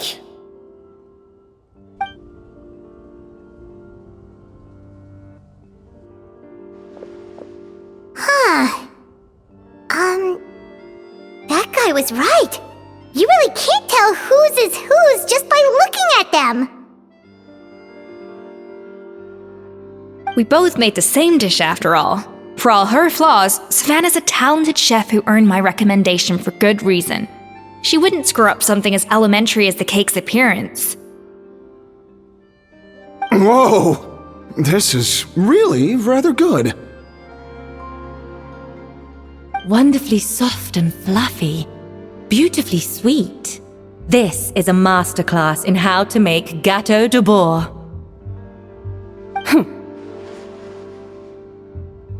I would give this one at least 9.9 out of 10! Only because there's something about the flavor of the base. It's just a little different from the recipe I'm used to. Huh? Really? I couldn't tell.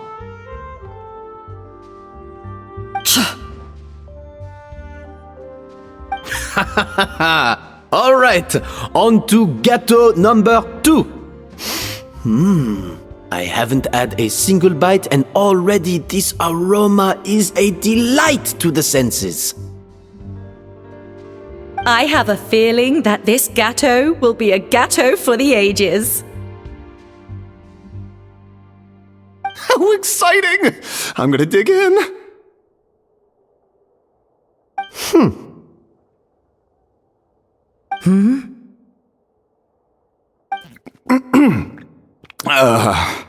I think maybe someone got a little carried away when they were adding the sugar. Not just the sugar, it's the flavors too. This is all over the place. Who made this? It appears the decision is unanimous. This gâteau is far below the standard we would expect. Whew!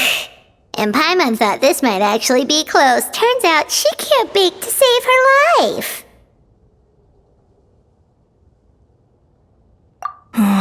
Something's not right here. Savannah may not be perfect, but no way is she this sloppy.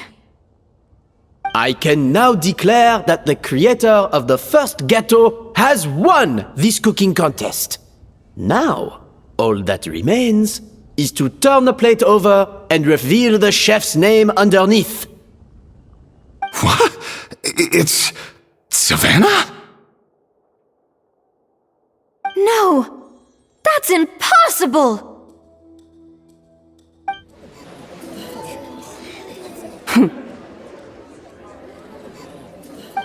Savannah! You cheated, didn't you? You cheater!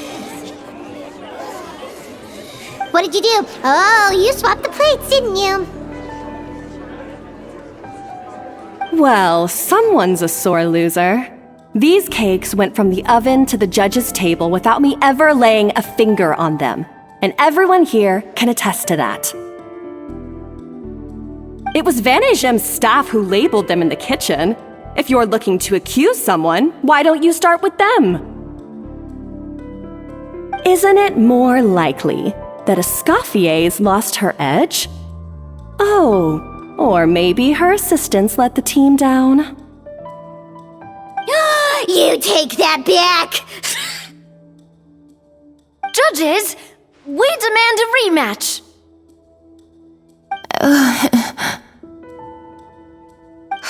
That's enough! What's done is done. As head chef, or rather as team lead, I take responsibility for the dish I served. Whatever went wrong and however it happened, I should have spotted it. Savannah, I didn't think you'd stoop this low just to beat me in a bake-off. What happened to your chef's pride? I don't know what you're talking about. If you want the Codex de Boer that much, you can have it. Escoffier, no! But you must promise me that you'll apologize to Firma and compensate him for everything you put him through. It's a little late to be negotiating terms. The contest is over and I won. That means you owe me the codex, and I owe you nothing. Look, Savannah, you may have fooled everyone else, but can you really fool yourself? What I'm offering is to accept defeat without looking to expose what you've done.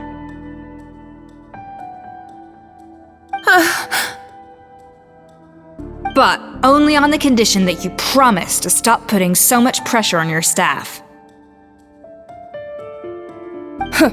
Fine. I'll treat this as your final handover of duties from one head chef to the next. So, will that be all, ex-head chef? Or is there any other unfinished business you'd like to leave in my hands? I didn't mean that to be a scolding from your former boss, just a word of advice from a fellow chef and a friend. But I don't know if you're even open to input from other people anymore. I know what I'm doing. I don't need your advice. All right, fine. I'm glad to hear it.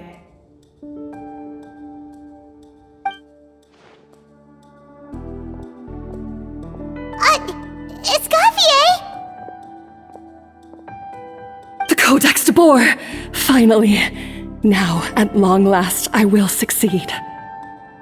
Escoffier? How could you let her get away with this? Yeah! The Codex is a souvenir of your time here! Doesn't that mean anything to you? It's alright. It was just a bake-off, not the end of the world. I'm already over it. Besides, it's not all bad. She agreed to compensate Firma. That's mission accomplished for the Spina. Honestly, if I'd have known that giving her the Codex would solve everything, I'd have just done that in the first place. I mean, why bother with the whole cooking contest? It's such a waste of time and energy.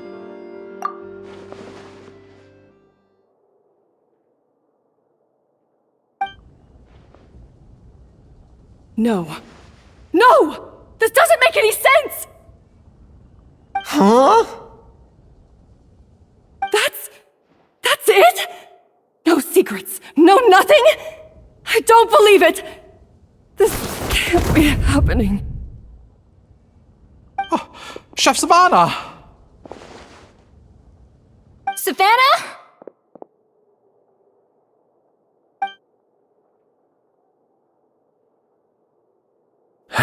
It's nothing life-threatening. Just a lot of pent-up stress and exhaustion. Oh, I knew it. Pent-up stress? The truth is, however hard she might be on the rest of us, the person she puts the most pressure on is herself. Yes, there are nights when she makes us redo things over and over into the wee hours. But for her, it's every night. She'll hide herself away in the kitchen, working on new techniques and recipes, and only realize how long she's been at it when we come to work the following morning. But why? Why would she do that? Our best guess is, she doesn't want to be seen as less of a chef than Escoffier. And there it is. Even so, that's no excuse for taking her anger out on the rest of you. Yeah, and it's definitely no excuse for cheating in the cooking contest. About that, we honestly have no idea how she did it. We were focused on our own work the whole time, like she asked. Leone and Algalia were the ones I tasked with labeling the cakes. I've already spoken to them both. They're at a loss to explain it too. Not to worry. Come on, join me downstairs. I'll interrogate the guilty gâteau myself.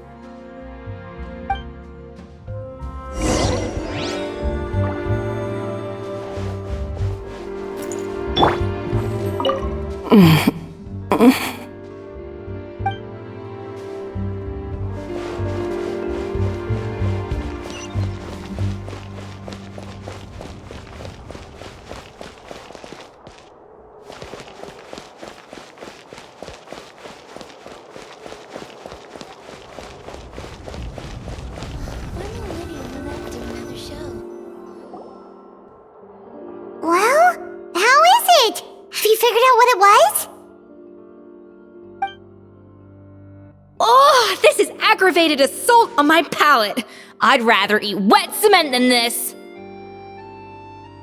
Is it really that bad? I made sure to taste test it before it was served. Oh, relax.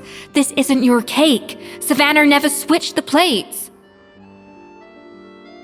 The offending flavors are coming from in between the icing and the cake base, which means someone tampered with it while it was being made. Or in other words, we have a traitor in our midst.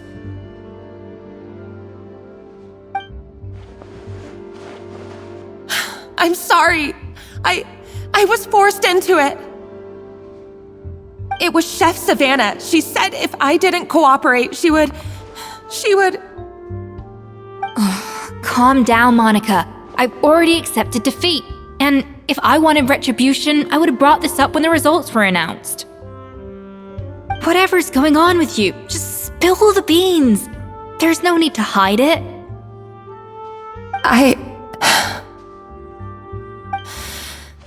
I was the one who caused the food safety incident that one time. Food safety?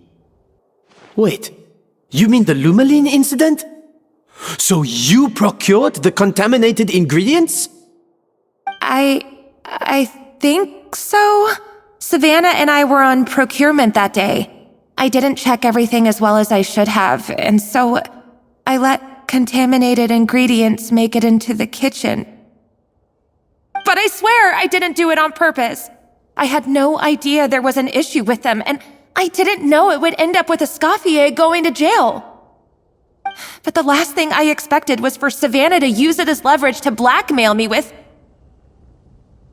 This is crazy! So Savannah pressured you into sabotaging Escoffier's cake by threatening to expose your secret if you didn't? I know, it's terrible. I'm so sorry. I was so scared. The thought of Chef Escoffier finding out that I put her in jail, it made me freeze up with fear. I thought Escoffier would hate my guts if she ever found out, and yet somehow that's ended up in me doing something even worse.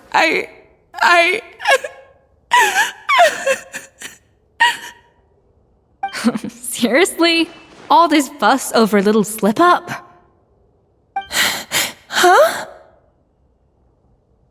Firstly, it's not like I got a life sentence. I did my stint at the fortress, and now I'm out.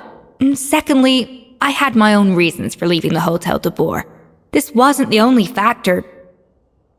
So, you don't need to feel ashamed or frightened or anything like that. Any more than you need to add butter when you're pan-searing foie gras. You mean... you forgive me? Oh, well, I'm not saying you don't have to take responsibility for your mistakes.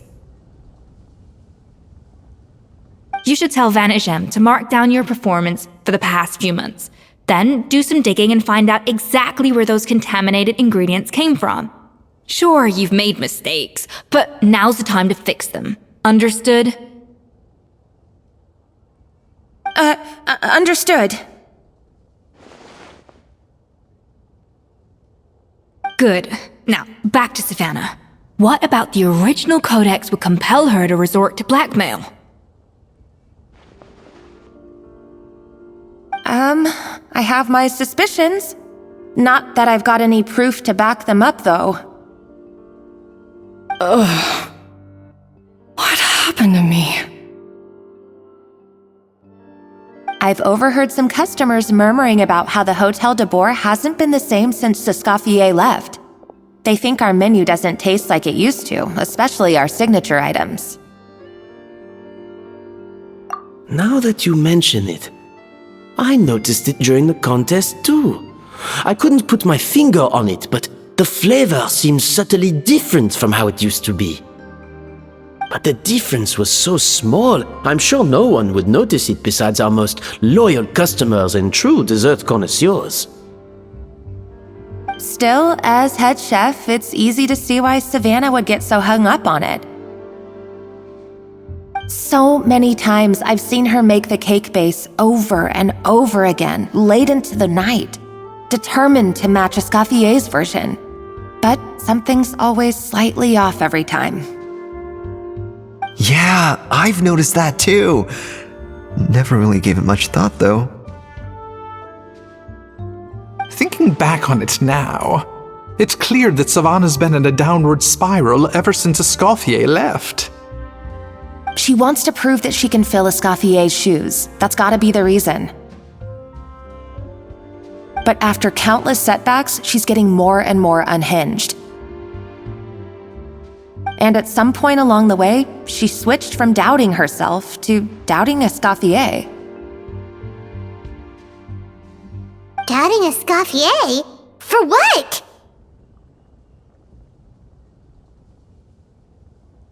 Yeah, it would explain why she was bent on getting the original at any cost. She must have thought Escoffier purposely omitted key details from her recipes when she copied them out. Also, she could retain her place as the #1 chef in Fontaine, the only one privy to all the secrets of the trade. Oh, for goodness sake, what a stupid idea. Of course. Then she finally got the codex only to discover that the secret recipes she's been pining for don't exist at all. Seeing how utterly wrong she was must have been a real shock to the system. It probably brought up everything at once. It overwhelmed her, and she passed out. There's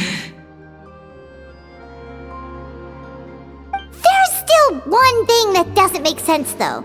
If Savannah had the real recipe all along, how come it tasted different? She might not be on the same level as Escoffier, but surely after like 50 attempts, she'd get it right one of those times. You'd think so, but geniuses like Escoffier are in a league of their own.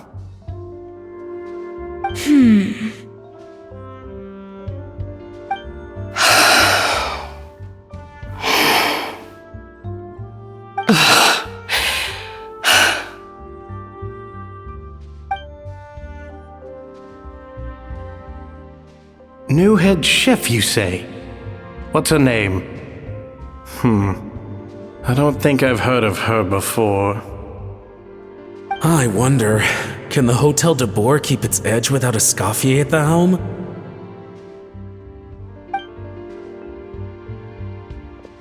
This tastes different from last time.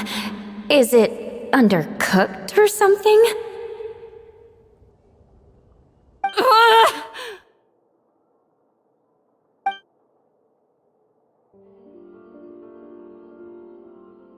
Take this. It's a copy of the Codex de Boer. From now on, you will be its keeper. Don't listen to the doubters. If I say you can do it, then you can do it. Even if you don't believe in yourself, at least believe in me. Hey, did you hear me? Once I'm gone, the restaurant is all yours.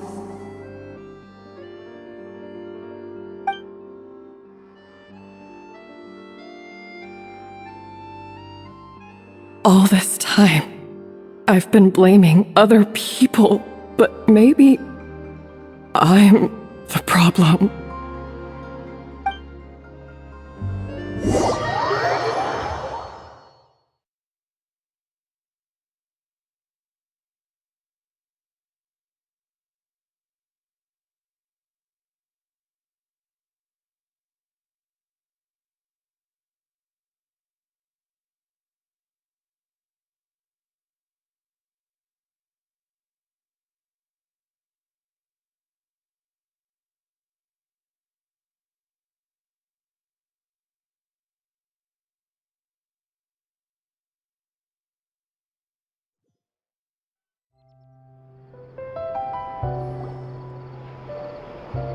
I sincerely apologize for putting everyone out.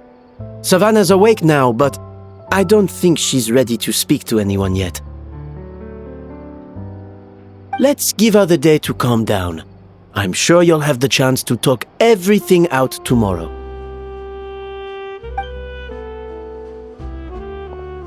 In that case, I'll go and update for Ma and his family. I wonder what he'll make of all this. So, we'll come back tomorrow then.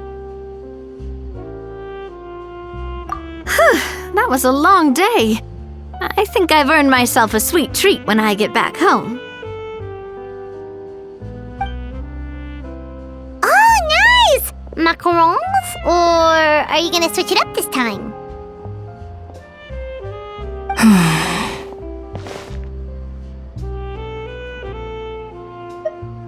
Traveler, how much do you know about the snow-winged goose? Every year, they migrate long distances in search of a suitable home. There's always one goose at the front whose job is to lead the flock. Fontaine poets often use the image of that goose to explore the ideas about leadership and genius. They usually imagine someone who's a cut above the rest, a model of perfection. But what those poets don't know is that during a migration, the lead goose is always changing. Once the lead goose shows signs of fatigue, it retreats to the back of the flock and allows another goose to take its place. So the truth is that leadership, with all the responsibilities and pressures that come with it, it's something that everyone takes turns at. But we humans completely miss that fact when we project our own ideas about social hierarchies onto them. I guess what I'm saying is, I don't buy into this notion that there's some sort of gulf between normal and genius. Cooking is a science, not magic. Given the same ingredients, same recipe, and same environment, I see no reason why two different people shouldn't be able to create the exact same dish. Of course, some people have a more sensitive palate than others, and some people are just born bolder or more conscientious. But these are all variables that can be accounted for with time and practice. I'd have no reason to expect so much from others if I believed that perfection can only come from the hands of a genius. The only reason I hold people to high standards is because, well, I believe they're capable of greatness.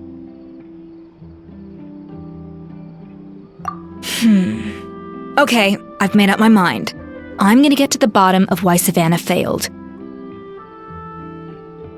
And come tomorrow, I'll give her the scolding of her life, pointing out all the mistakes she's made along the way. Then she'll finally see the error of her ways.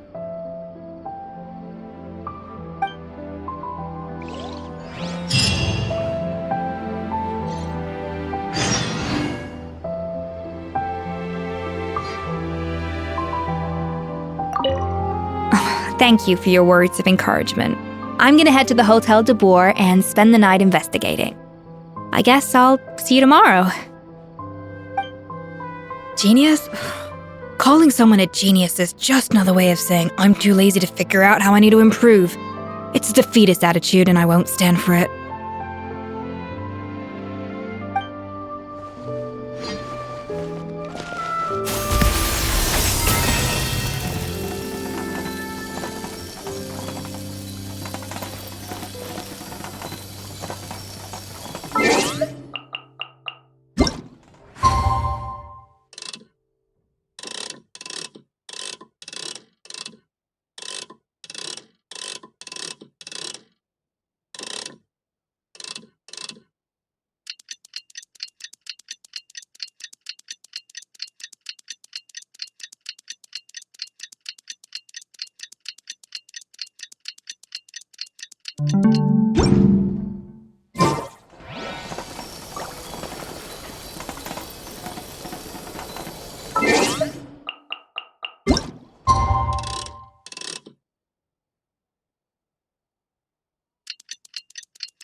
We cannot just rely on the ocean.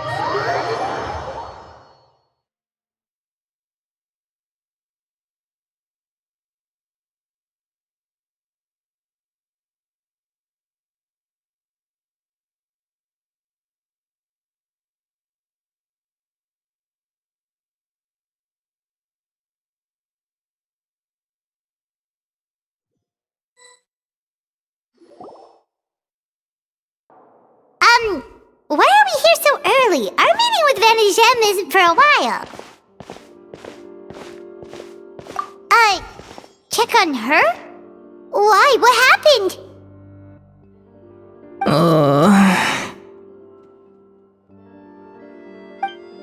Oh no. Escoffier, are you alright?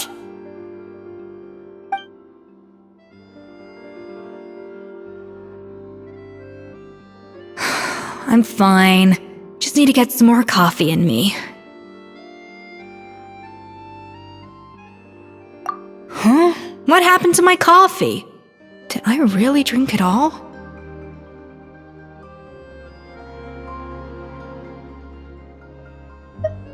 Alright. Thanks. I appreciate it. Well, there's cooking facilities here. Or we could just grab a cup of coffee from Cafe Lutece, but either way, hurry!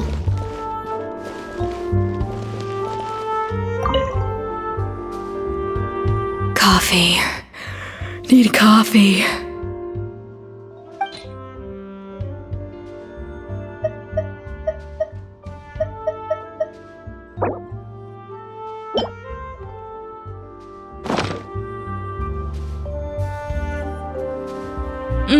Strong, bitter coffee beans, transformed through expert brewing and balanced perfectly with rich, creamy steam milk. Wonderful. I feel much better now. Thank you so much, Traveler and Paimon. Glad to hear it, but make sure to catch up on your sleep when you get the chance. I think I figured out where the problem lies. Honestly, it's ridiculous. I don't know whether to laugh or cry. Wait, what investigation? What are you guys talking about? I'll save it for when everyone else gets here. It's so stupidly small, I can't believe it's caused so much drama. Yes, except my failures were stepping stones to success. Escoffier! Have you seen Savannah?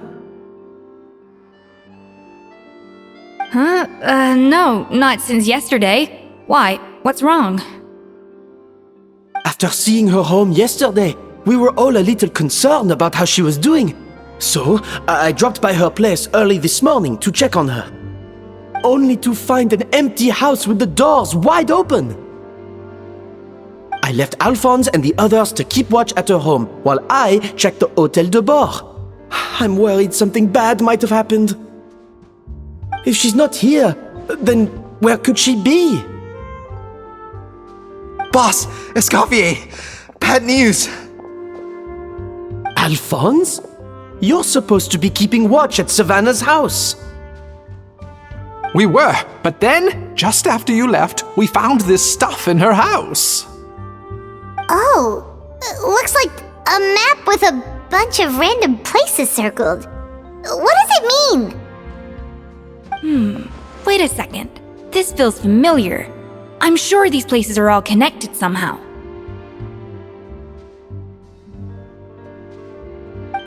Of course! From the Codex! They're all places that Modeste explored on his adventures.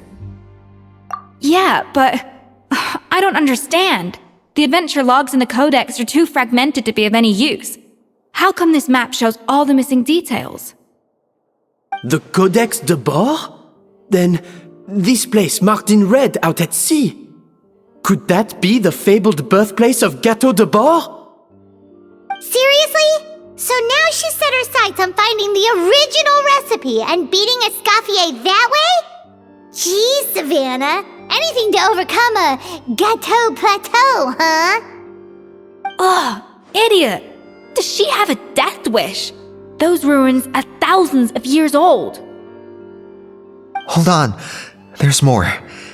Besides the map, we also found these letters.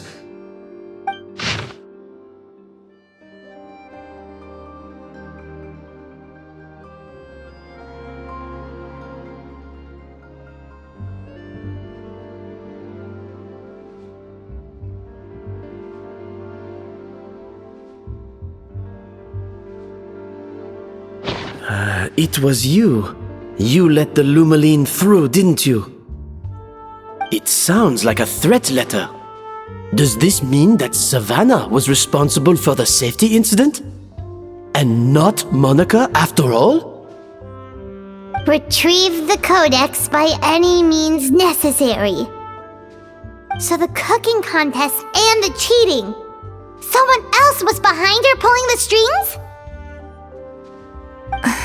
She's keeping the true recipe to herself. Ugh, this is all such a mess! Paimon needs a second to process this. First, we thought that Savannah forced Monica to cheat in the cooking contest. But now, it turns out that someone else forced Savannah to force Monica to cheat?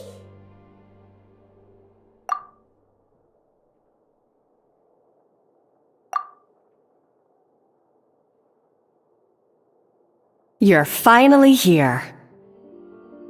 Of course. I should have put 2 and 2 together as soon as I read your threat letter. The food safety incident, the demand for a cooking contest, the instruction to blackmail Monica. Even the suggestion that Escoffier was keeping secrets from me. It was all part of your grand plan, wasn't it, Monica?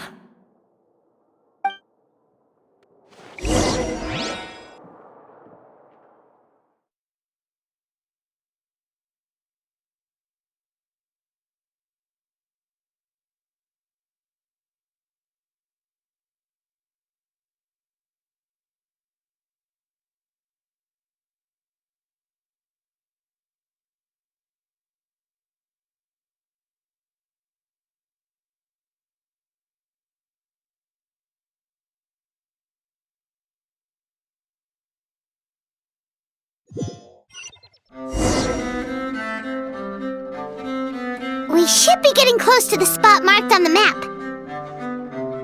Of all the stupid things she's done, this really takes the cake.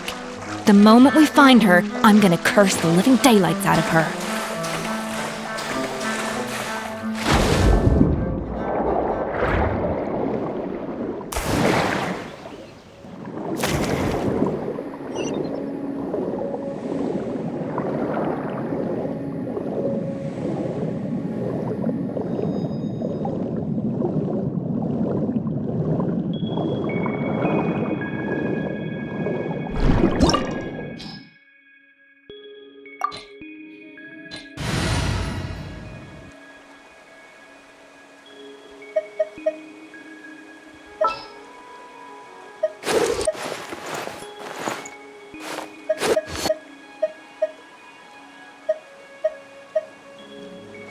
I have high hopes for this journey.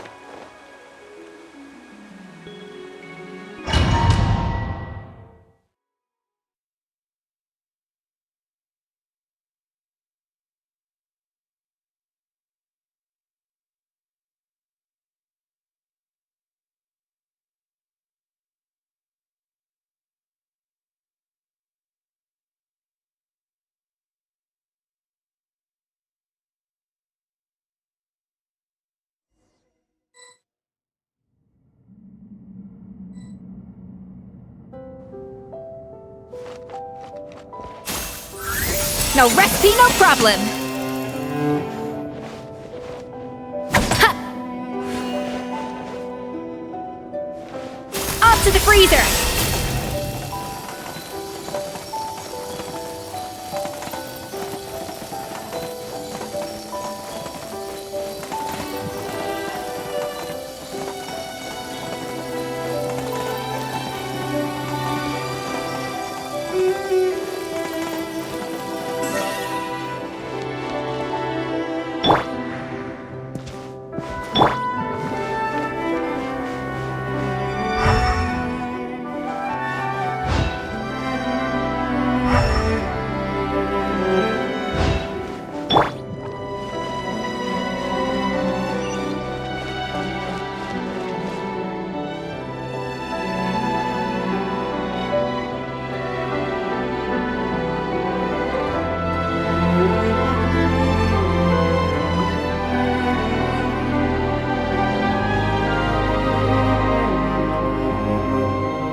like an underwater restaurant, doesn't it?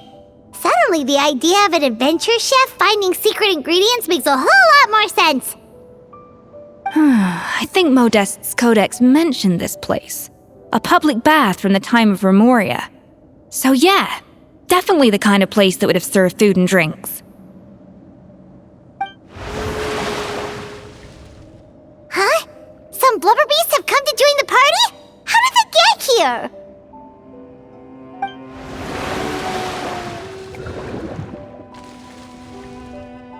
Aw, they ran off! That could be easier said than done. Something's blocking the entrance. Well, did Modeste mention it in his adventure logs by any chance? They must have gotten through somehow. Good point. Yes, that's right. It's coming back to me now. We prepared a banquet for our shy little guests, and as the food flowed away on the current, they broke into a joyous chorus, and the path opened to us. We have to feed the blubber beasts? With what? There's nothing here besides rocks, romaritime flowers, and lumitoile. See, this is why you should always bring snacks. You never know when you're gonna need them. Now we have to head all the way back to shore and grab some. There is no time for that. Romaritime flowers and lumitoile will have to do. They may not look appetizing to us, but who knows? They could be blubber beast delicacies. Wait, we're seriously gonna try this?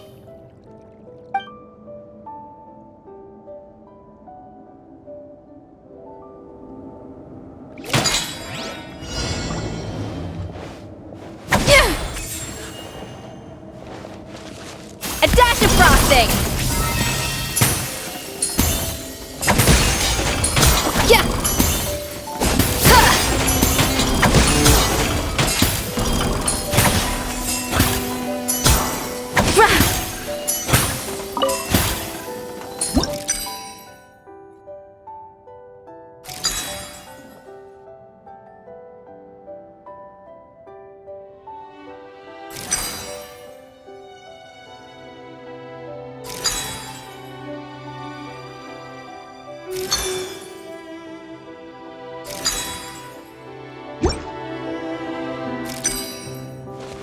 Yeah! A little amuse-bouche! Yeah! Yeah! Ja!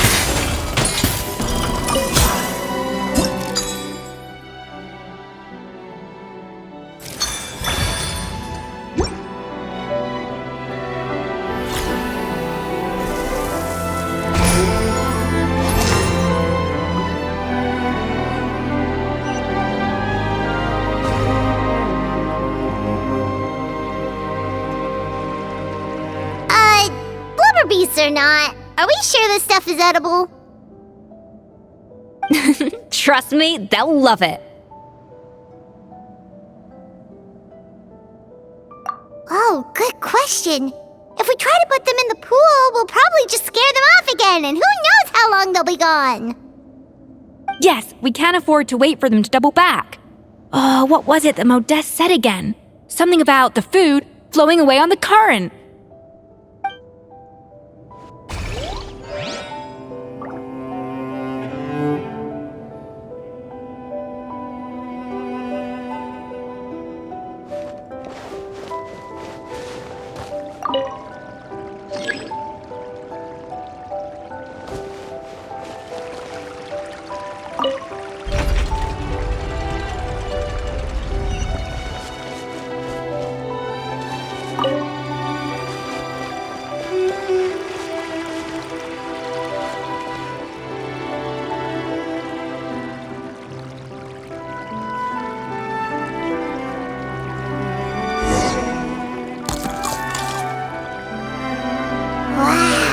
It's really singing! It must taste better than Paimon thought!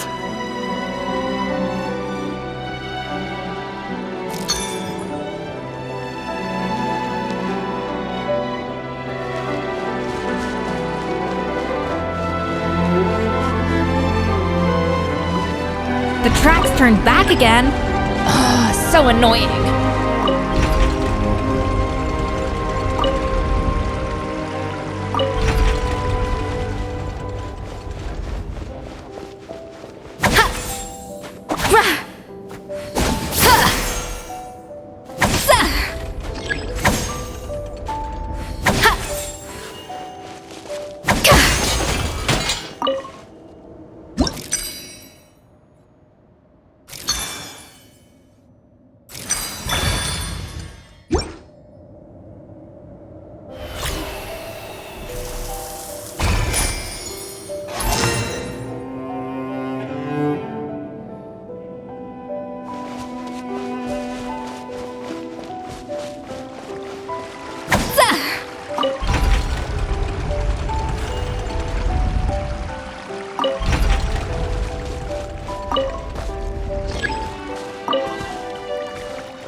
Hey, it's open!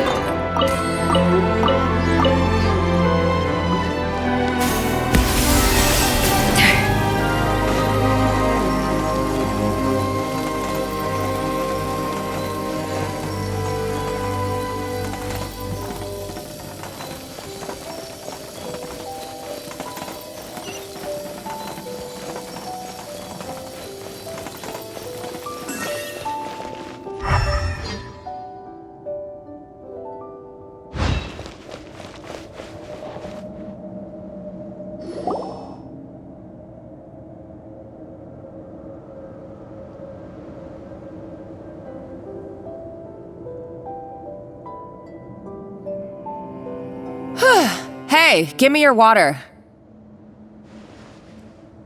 Here. I said your water, the one you just drank out of? Sure.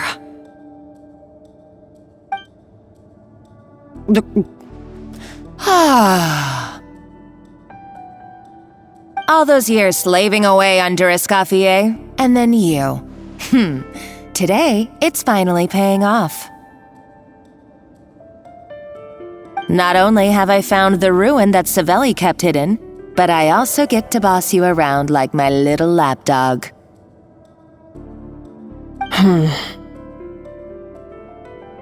Hey, go scout ahead for me. If we need to do any more blast tunneling, I want to know where to lay the explosives.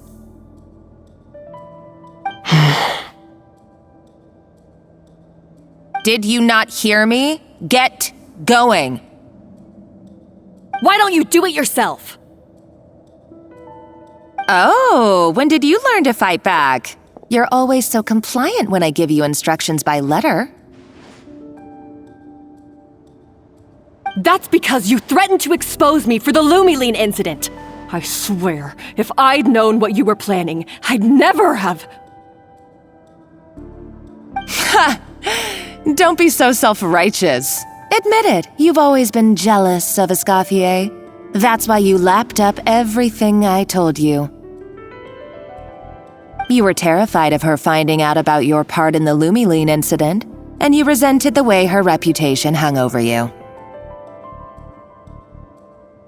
So you jumped at the chance to convince yourself that she was the villain, that she deliberately hid her secret recipes from you just to hold you back. It was the only excuse you needed to justify getting back at her.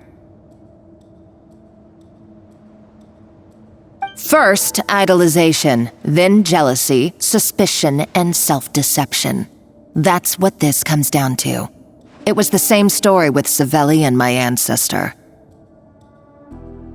He offered Modeste his friendship only to murder him out of vanity. He promised to explore the world with him, only to later destroy all records of their adventures. It's a miracle I even found this place. You have no idea the countless hours I spent piecing it all together.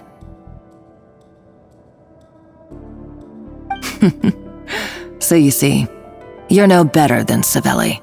If you can't beat him, betray him, right?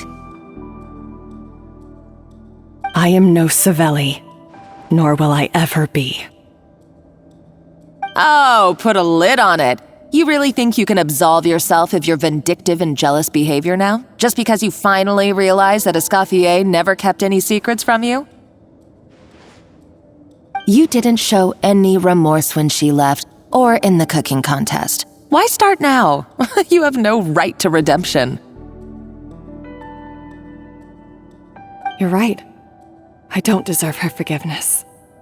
But I am done being bullied into submission by you!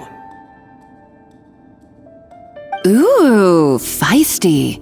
But you should watch your tone. Talking to me like that could get you in big trouble. I somehow doubt that, since I poisoned both our water bottles. What? Ever since I learned the truth, I've been biding my time, waiting for this moment. You've played me like a fiddle for so long, and now this is payback! But you drank it too! It's what we both deserve. This is the price we must pay for betraying Escoffier. You'll die here with me, Monica! You.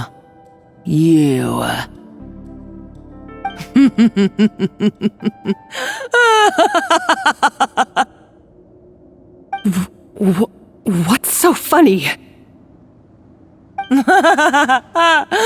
Oh, you're too much. I thought I'd play along for a bit just to amuse myself. You gave a very rousing performance. I saw your dumb plan a mile off. There's no poison in these bottles, just clean, fresh water. No. Revenge is a dish best served cold, you know. Did you really think your half-baked plot would fool me? You're a lousy chef, and you make a lousy villain, too.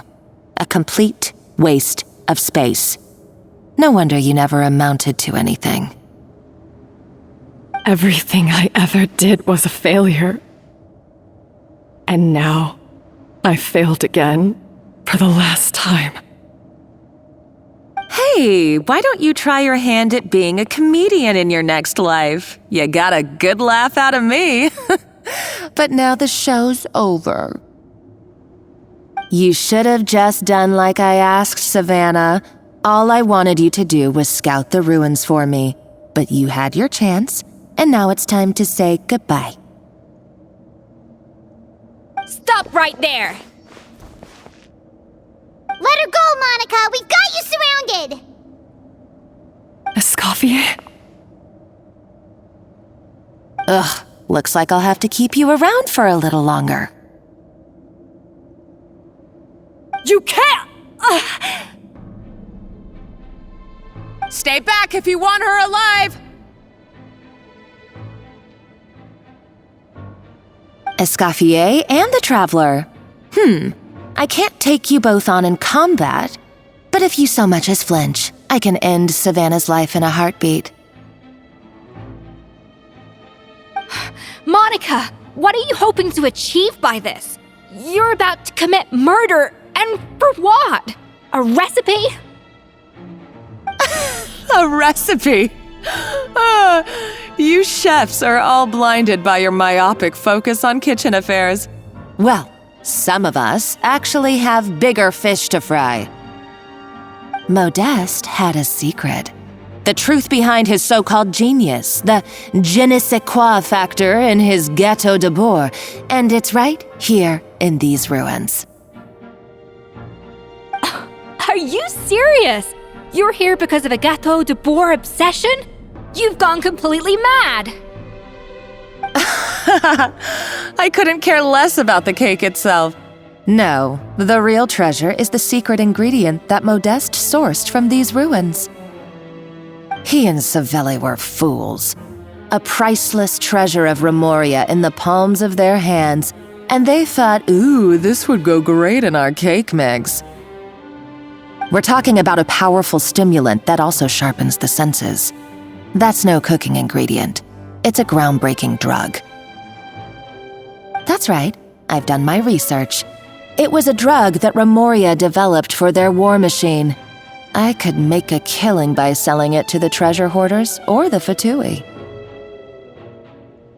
Will you listen to yourself? You're completely delusional. My eyes are wide open. Just wait till I get my hands on this treasure. You'll see what a fool you've been.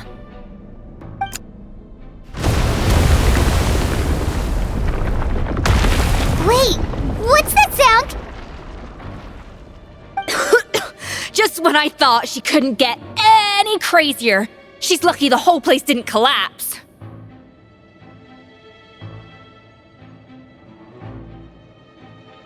Uh-oh, Savannah's going too! Monica must have taken her. Oh, what a coward. She's only taken her hostage because she knows that she's no match for you.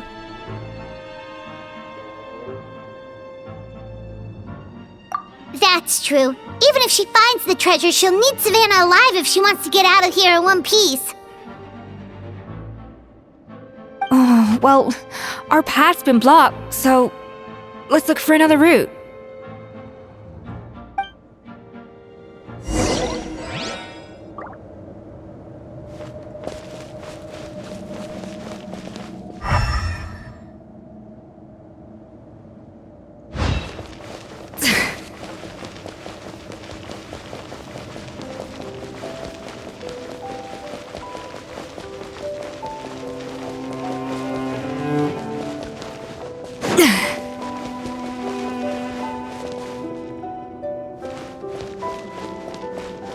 The water looks pretty deep here. Maybe it leads somewhere.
They were probably awakened by the explosion just now. Alright, Knife Skills 101. Time for some rough chopping. The show begins! A dash of frosting! Let my name echo in song! Stop that!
Another door? Guess we need to prepare another feast for our guests.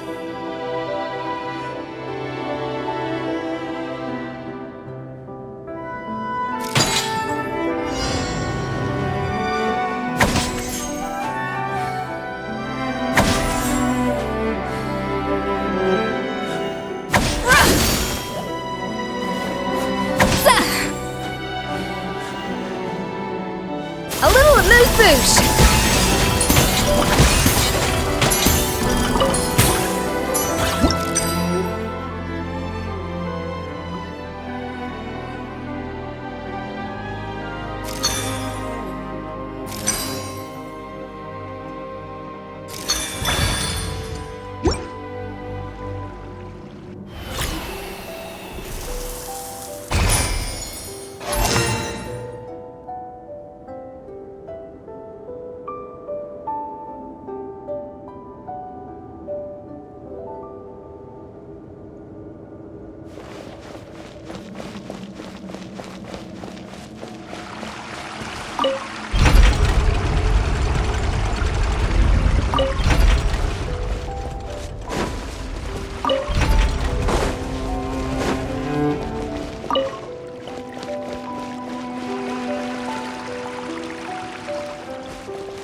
It seems to really like the texture of Rome maritime flowers.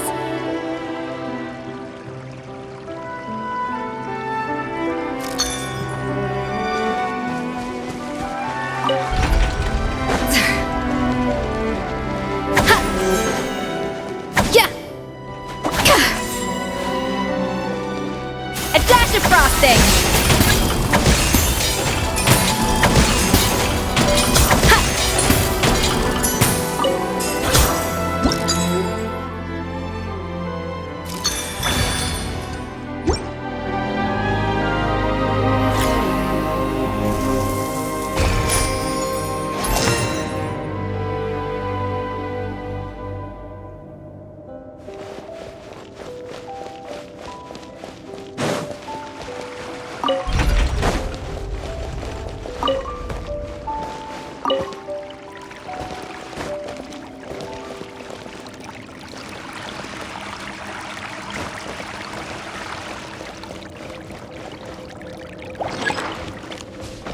A little amuse-bouche! Take me up!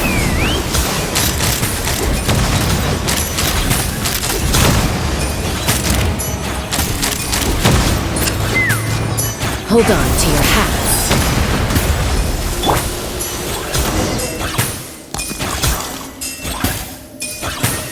I never knew you could process Lumitwol like that. Alright, I've got to jot this down. Lumitwols and maritime flowers. This could open the door to a whole new world. Yep, that's literally the plan. Wait, hold on. Which door are you talking about?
That's strange. These don't look Romorian to me. More like last century Fontaine. Adventurers from last century Fontaine, huh?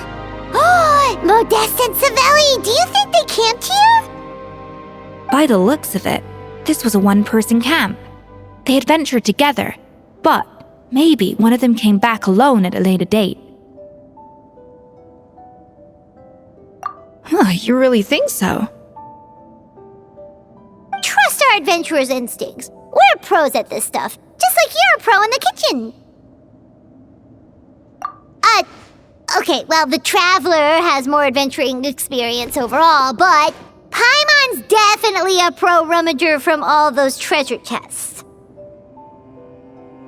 Darn it! Paimon was just about to show off her rummaging skills! Huh, no kidding. Are all adventurers so obsessed with journaling? I mean, I guess I take a lot of notes when I'm cooking as well, but I thought that was just me.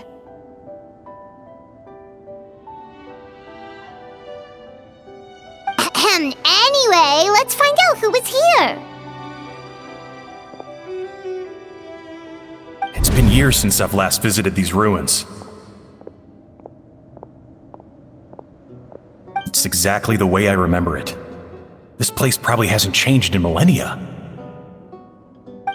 Sadly, up above, on dry land, everything has changed. The treasure of Remoria. That's what we used to call it. Modeste was right about its potential. It turned Gâteau de Bourg into a national sensation. Our limited stock of the substance meant that the gâteau could only be produced on a small scale, but this only drove up the popularity all the more. Modeste was right about that too. He predicted all of it. He was praised as a genius, while I, as the one person who'd ever disagreed with him, was labeled a talentless fool. Modeste tried his best to console me, but I knew better than anyone just how great the gulf was between us. Our conversations grew scarce, and we saw less and less of each other. I didn't fight it. He had new friends and a career of his own. Why invite further disdain by inserting myself where I did not belong? I told myself that maybe one day, when I finally created a masterpiece of my own, I'd be able to face him without shame. Or maybe one day, when I've put these feelings of self-loathing behind me, I'd be able to ask him with a smile on my face, how about we go on one more adventure, for old time's sake? Unfortunately, that day will never come. So it was Savelli. From the sounds of it, he came back after Modeste had already died.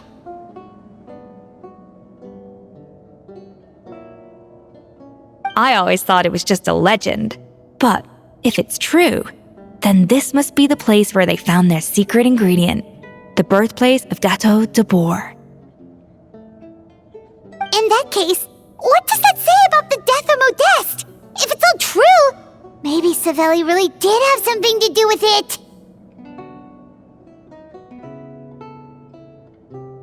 The taste of Gâteau de Bourg has changed. Modeste was convinced of this, even though everyone swore they couldn't tell.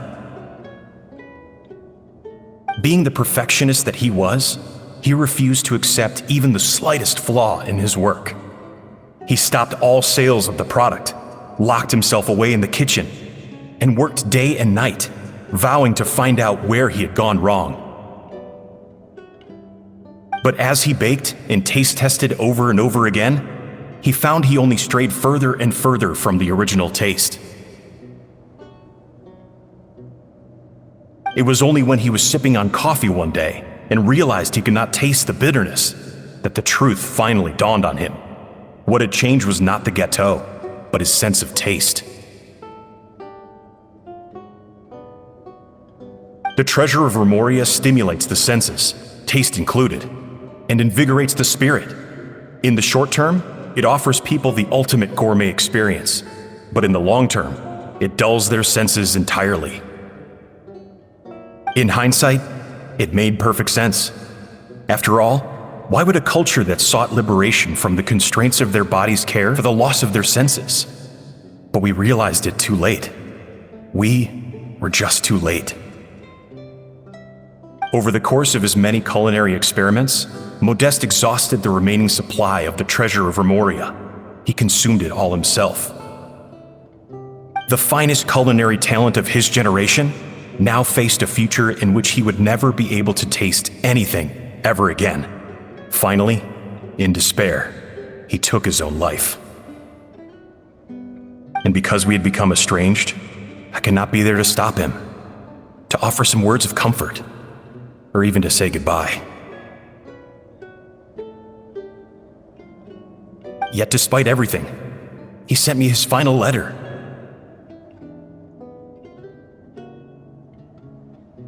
The treasure of Remoria? Guess Monica was really onto something. It really was a kind of drug. So, Modeste chose to end his own life. Then, why all the rumors that Savelli murdered him? Also, neither the Codex nor any other contemporary records make any mention of the treasure of Remoria. It's almost as if someone deliberately erased it from history. Modeste told me everything in his final letter. His was a tale of how even a genius could fail, and how much more devastating it is when it happens.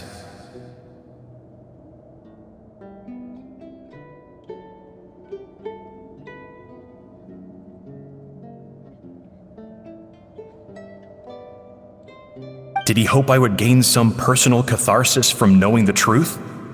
Or maybe he wished for me to warn the public about the dangers of Gâteau de Bourg, proving that I had been right all along. But if the public ever learned how Modeste's greatest triumph became his undoing, his fall from grace would be swift and merciless. 1 minute a genius, the next a joke. It would surely spell the end for his restaurant too.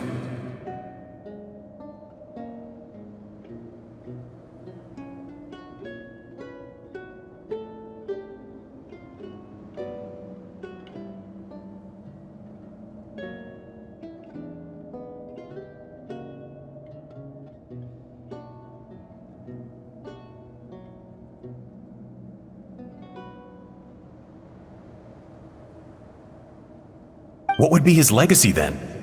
How would future generations view everything we built together? I fear the scorn I have faced these last years would pale in comparison to the scorn shown to him by the history books. I cannot let that come to pass. I will do what I must to protect his name. It will mean tampering with his notes to remove the damning details, leaving mere fragments of our story behind. It may lead his family to suspect me of having a hand in his demise. But if that's the price of destroying all evidence of my crimes, then so be it. I would rather the world believe a tale of genius and jealousy than see his reputation in tatters. The final loose end is the evidence here, at the bottom of the sea.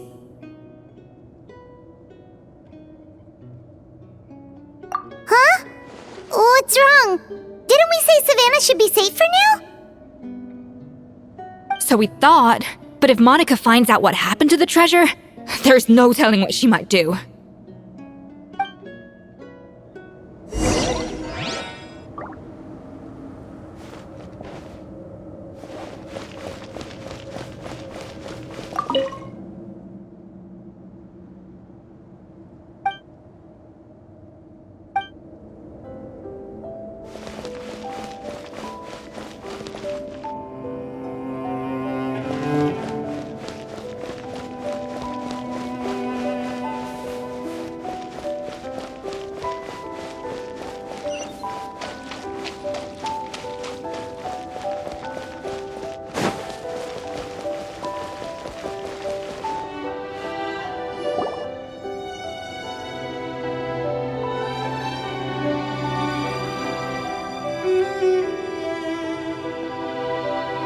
The treasure of Remoria.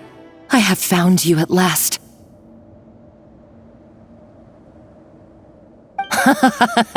Savelli, you tried your best to bury the truth, but you underestimated the children of Modeste. Some fragments of his diary escaped your clutches, and we have held on to them for generations.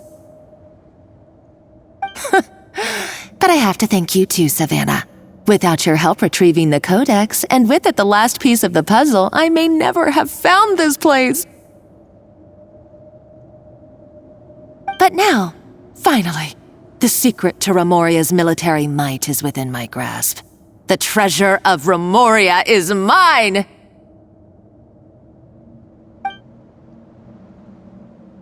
Oh. It's empty. It's empty? Monica? Oh, we were seconds too late. Escoffier? What's the deal with that jar? Savelli's final act! He wanted to conceal the secret of the treasure forevermore and make sure it would never harm anyone again. So he came here after his friend's death and destroyed every last shred that remained. This can't be happening. All the years I spent piecing together the truth. All my painstaking planning. All that for an empty jar? Monica, don't do anything stupid. This ruin is more dangerous than you realize. Oh, shut your pie hole! Praise be to Lord Remus. You barbarian shall be slain.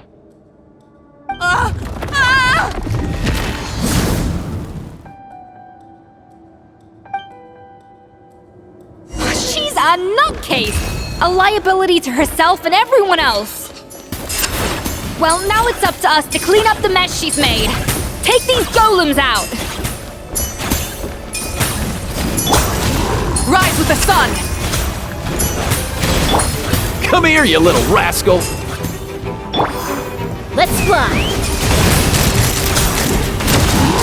Locked on! Mind the wind!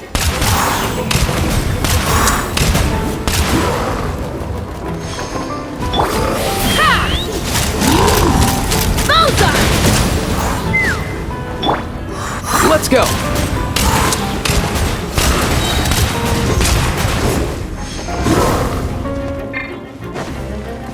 Mind your step! Mind the wind! A little amuse-bouche! Burn it down!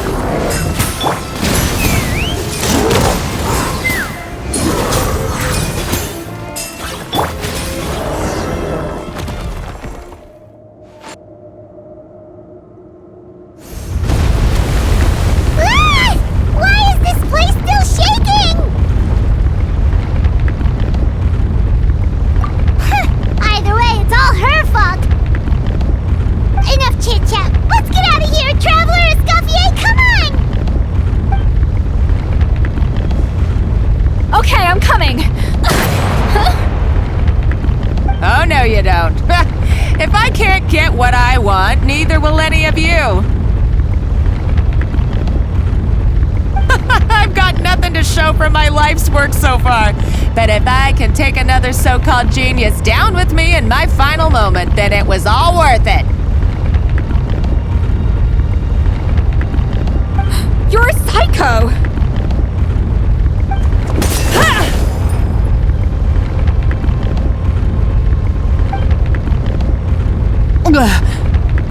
Savannah? Oh, when did you wake up?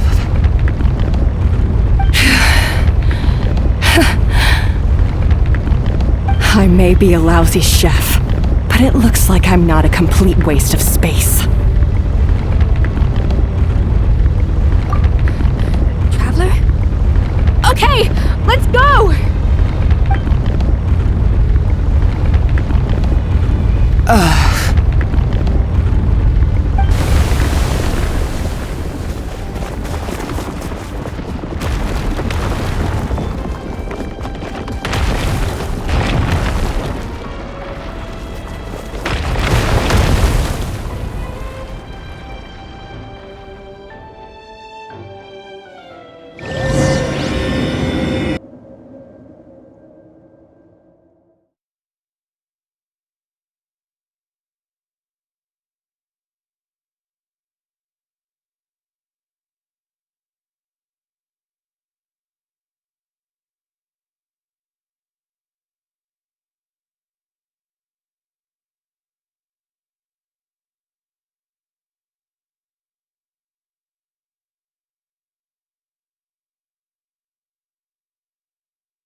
Escoffier! Savannah! Traveler! And Paimon! Venejem, what are you all doing here? What did you expect us to do? Stay at the restaurant and sit on our merry derrieres? While the Traveler and Escoffier were out here risking their lives? We had to do something, even though that something ended up being, well, waiting for you here instead.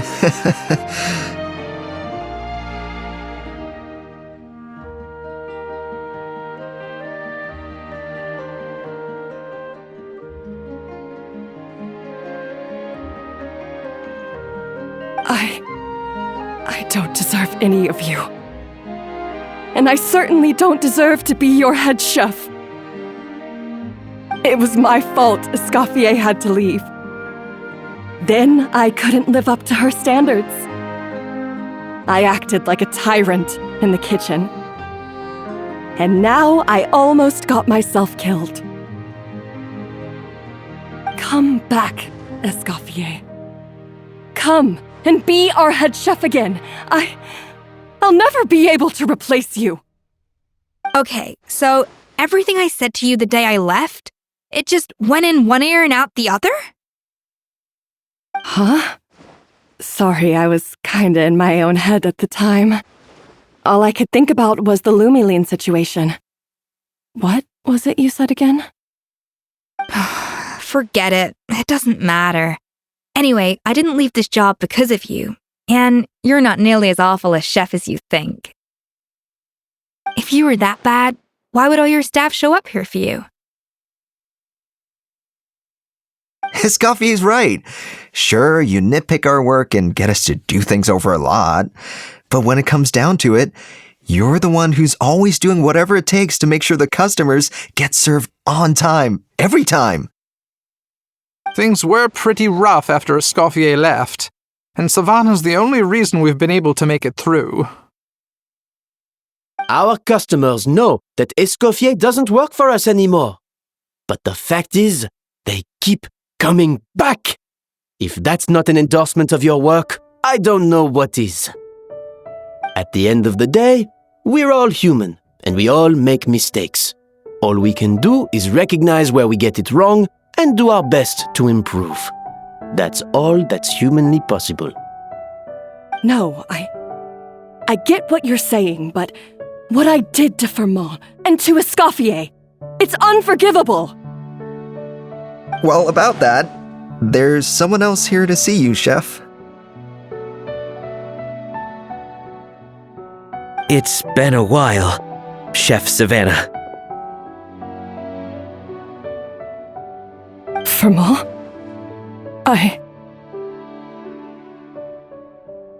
I'm so sorry. I put far too much pressure on you, and the way I stubbornly refused to go and see you after you fell ill. There's no excuse. But I'm too late, aren't I? The damage is done. I heard that you can't even hold a kitchen knife anymore. Actually, I think I'm going to be just fine. Huh? We thought Firmin's problem was purely psychological in nature. But after the threat letter came to light, it got Firmin thinking. And then he remembered the tea that Monica used to give him every night. And as it turns out, she was lacing it with Lumiline the whole time. No way! Doesn't that cause nerve damage? It can. High doses pose a risk of serious nervous and sensory complications. But if you calculate the dosage carefully, you can control the extent of its effects. A small dose might simply make a person more emotional, whether that means more fragile or more hot-tempered. No wonder it seemed like you'd lost your edge. I asked my friends at the Fontaine Research Institute about it. They said that with the low dose I was taking, the risks are pretty small. They also fixed me up with some meds and said I should recover in no time. Well, that's what happens when you give someone a little bit of hope to cling on to. There's more. We believe that Firma was likely not Monica's only victim.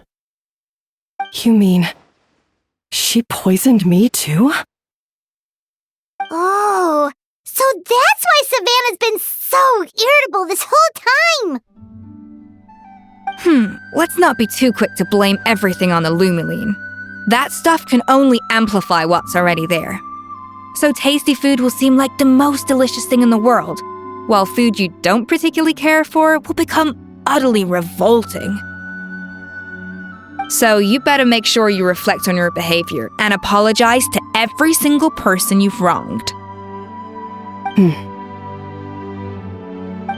I will. I'm sorry. There's still one question that's really bugging me. Why is it that no matter what I do, my Gâteau de Bourg never tastes the same as yours? Is it just... is it because you're a genius and I'm not?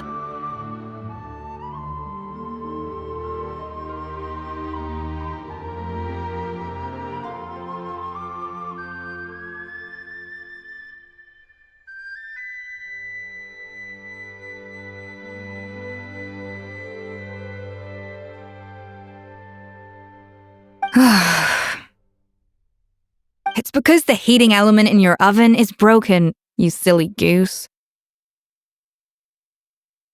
What? Huh? I felt like something was off during the cooking contest. Once I got around to checking all the equipment, I noticed it right away. There was a half-degree discrepancy between the temperature setting and the actual temperature. All the ovens in the whole kitchen had the same problem, which confused me at the time, but by this point, it's pretty obvious that Monica must have tampered with them. I would have figured it out the day of the bake-off, since the issue affected both our teams. But of course, Monica sabotaged mine so that could never happen. No. I spent so long trying to find out where I was going wrong, and then you pinpoint the problem in just one night? It all comes back to one simple, undeniable truth. You're a genius, and I'm just plain old Savannah. Oh, cut it out! Stop the woe is me act for a second and just think. I came up with this recipe. You don't think that might have something to do with it? Do you know how long I spent perfecting my Gâteau de Bourg? 3 years! 3 whole years! I know this dish inside out, back to front and upside down. And you've been head chef now for what, 6 months? If that? A couple hundred failed attempts, and you're gonna throw in the kitchen towel and declare you'll never be successful because you're not a genius. You clearly have no idea how many kitchen failures I've had under my belt, or just how long it took me to finally get my recipe to a level I was satisfied with. Genius or not, everyone makes mistakes. Modeste did, Savelli did, everyone does. You're only a lousy chef if you don't face up to your mistakes, learn from them, and then keep chipping away until you crack the problem once and for all. Surely you haven't forgotten all that. You were no lousy chef back when I handed you the reins. I haven't forgotten, and I'll make sure I never do. That's our head chef. Ha-ha! Sounds like we won't need another changing of the guard in the Hôtel de Bord kitchen anytime soon. Huzzah!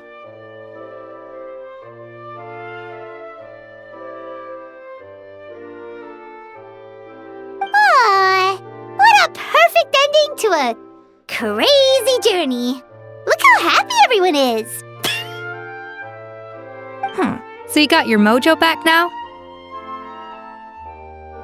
Yeah. Thanks to you, Escoffier. In fact, no. Thanks to all of you. Aw, friends again! So nice to see them finally settle their beef. Good. So now that's out of the way.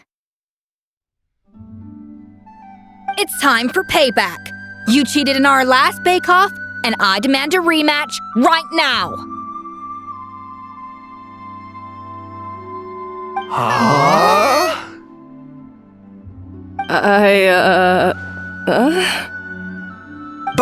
But that was mostly Monica's fault, wasn't it?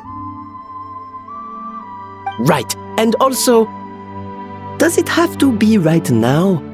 Savannah's only just got her mojo back, and you barely escaped from a death trap. No excuses. This is a cooking contest between two top chefs, and nothing will stand in its way. So grab your spatula and get ready, because this rematch is happening today, right now, this instant.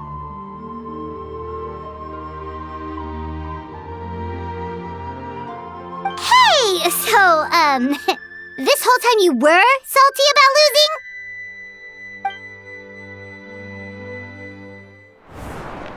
The second cooking contest commences now! This time, no more games, and no holding back!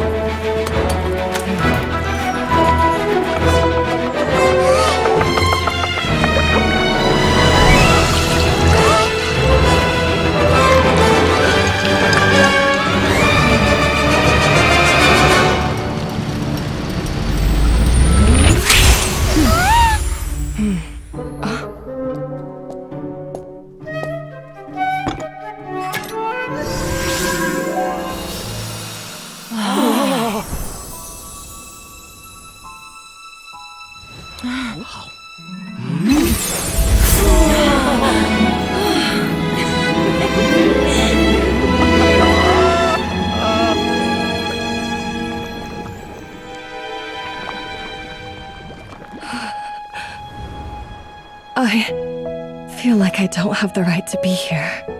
Hey, what are you so afraid of? You can't unbake it now.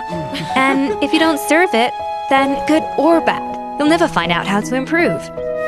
If you're too scared to fail, you'll never know what real success tastes like.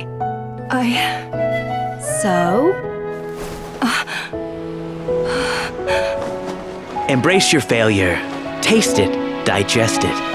That's the way to success. I don't know. Sounds like it's easier said than done. I'll do it.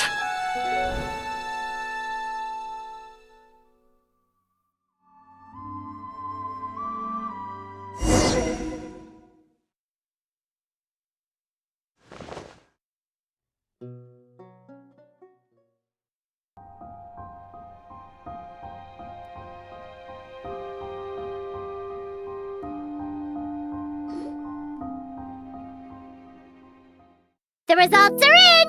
A landslide victory for Escoffier! Quite rightly, too. Piece of cake.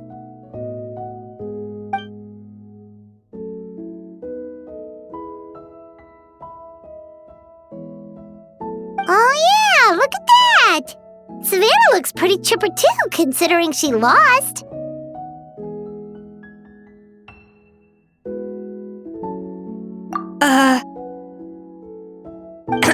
Now, where were we? Yes. Do you have any more questions for me after everything that's happened? I thought Navia would have filled you in. And actually, I said all this to Savannah before I left. Although, as we saw, I don't think any of it sank in. I had two reasons for leaving. One was the food safety incident, of course, but the other was that the Hotel de Boer had reached a point where it didn't need me anymore. So I decided to step down and look for new opportunities to improve myself. Improve how? Well, a while back, I got to know a fellow chef from Liyue, and in her, I saw so many new possibilities.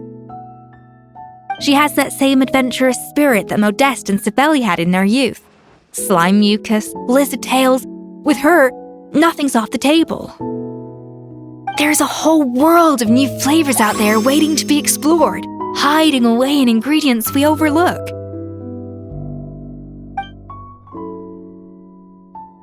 Case in point, remember those romaritime flowers down in the ruins? I used them in the cooking contest just now. Did you taste the difference? What? Paimon didn't notice at all! Half of the art of cooking is dissecting the recipes of previous chefs and figuring out the exact constellation of elements that gave their work its signature taste. And the other half, it lies in freeing yourself from the confines of the kitchen. You've got to go out and explore the endless possibilities out there. Uh-oh. Paimon's suddenly not sure she wants to try your cooking anymore.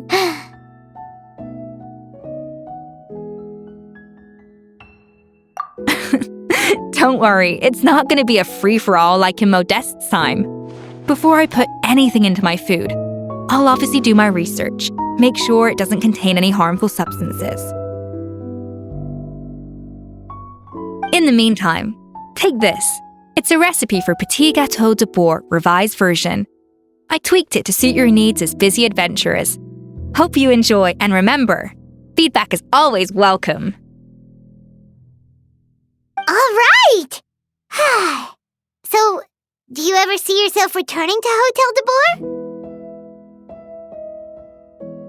Oh, of course. I've already promised Vanishem that I'll come back every once in a while to make sure the quality of the food remains at an acceptable level.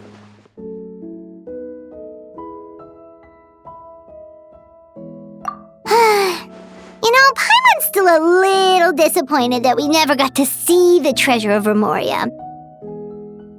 Surely Monica wouldn't have gotten drawn in so deeply if it wasn't for all the mystery surrounding the original Gâteau de Bourg.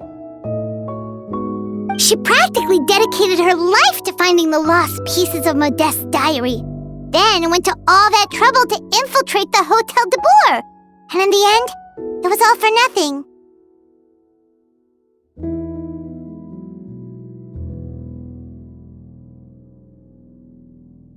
Since you mentioned the treasure, between Modeste's writings and what we saw in those ruins, I think I may have figured out the truth. The so-called treasure of Remoria was most likely a substance that the Remorians extracted from lumitoiles, better known to us as lumiline. Huh? So then, why all the hype back in the early days of Gâteau de Bourg? Don't forget, it was a very different era. We could barely even refine sugar back then, so desserts were very much in their infancy. In a world of bland food, it's no wonder that the first thing to really excite people's taste buds took the world by storm. And as for the lumiline, it may well have been somewhat valuable in ancient times, but these days, it's just another drug from the Fontaine Research Institute. Even if Sibeli hadn't destroyed it all, I doubt it would be worth that much these days. So after all that, there was nothing in those ruins but worthless junk. Feels strange to say it, but Paimon almost feels sorry for Monica. She sacrificed it all only to get nothing in return.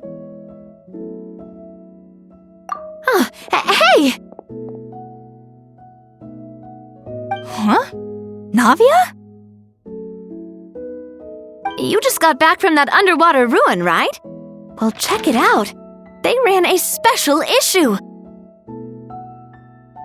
Did you see anything like this down there? Freshly unearthed from the ruins of Remoria, a magnificent jar thought to be over 1,000 years old.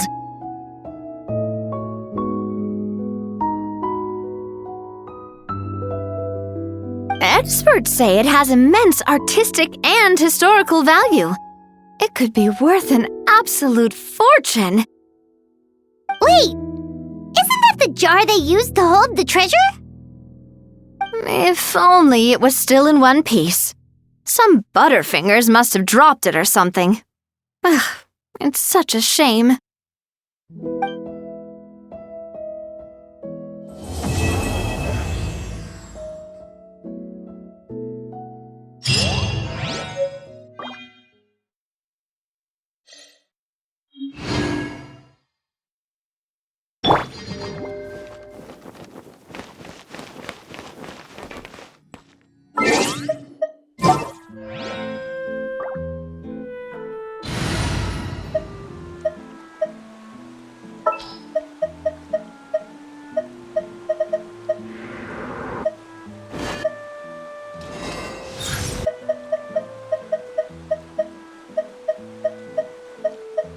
Utensils at the ready.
Coffee is life.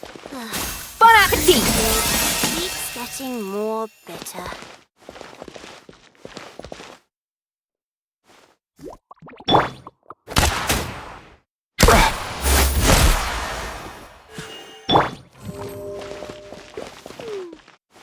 A dash of frosting!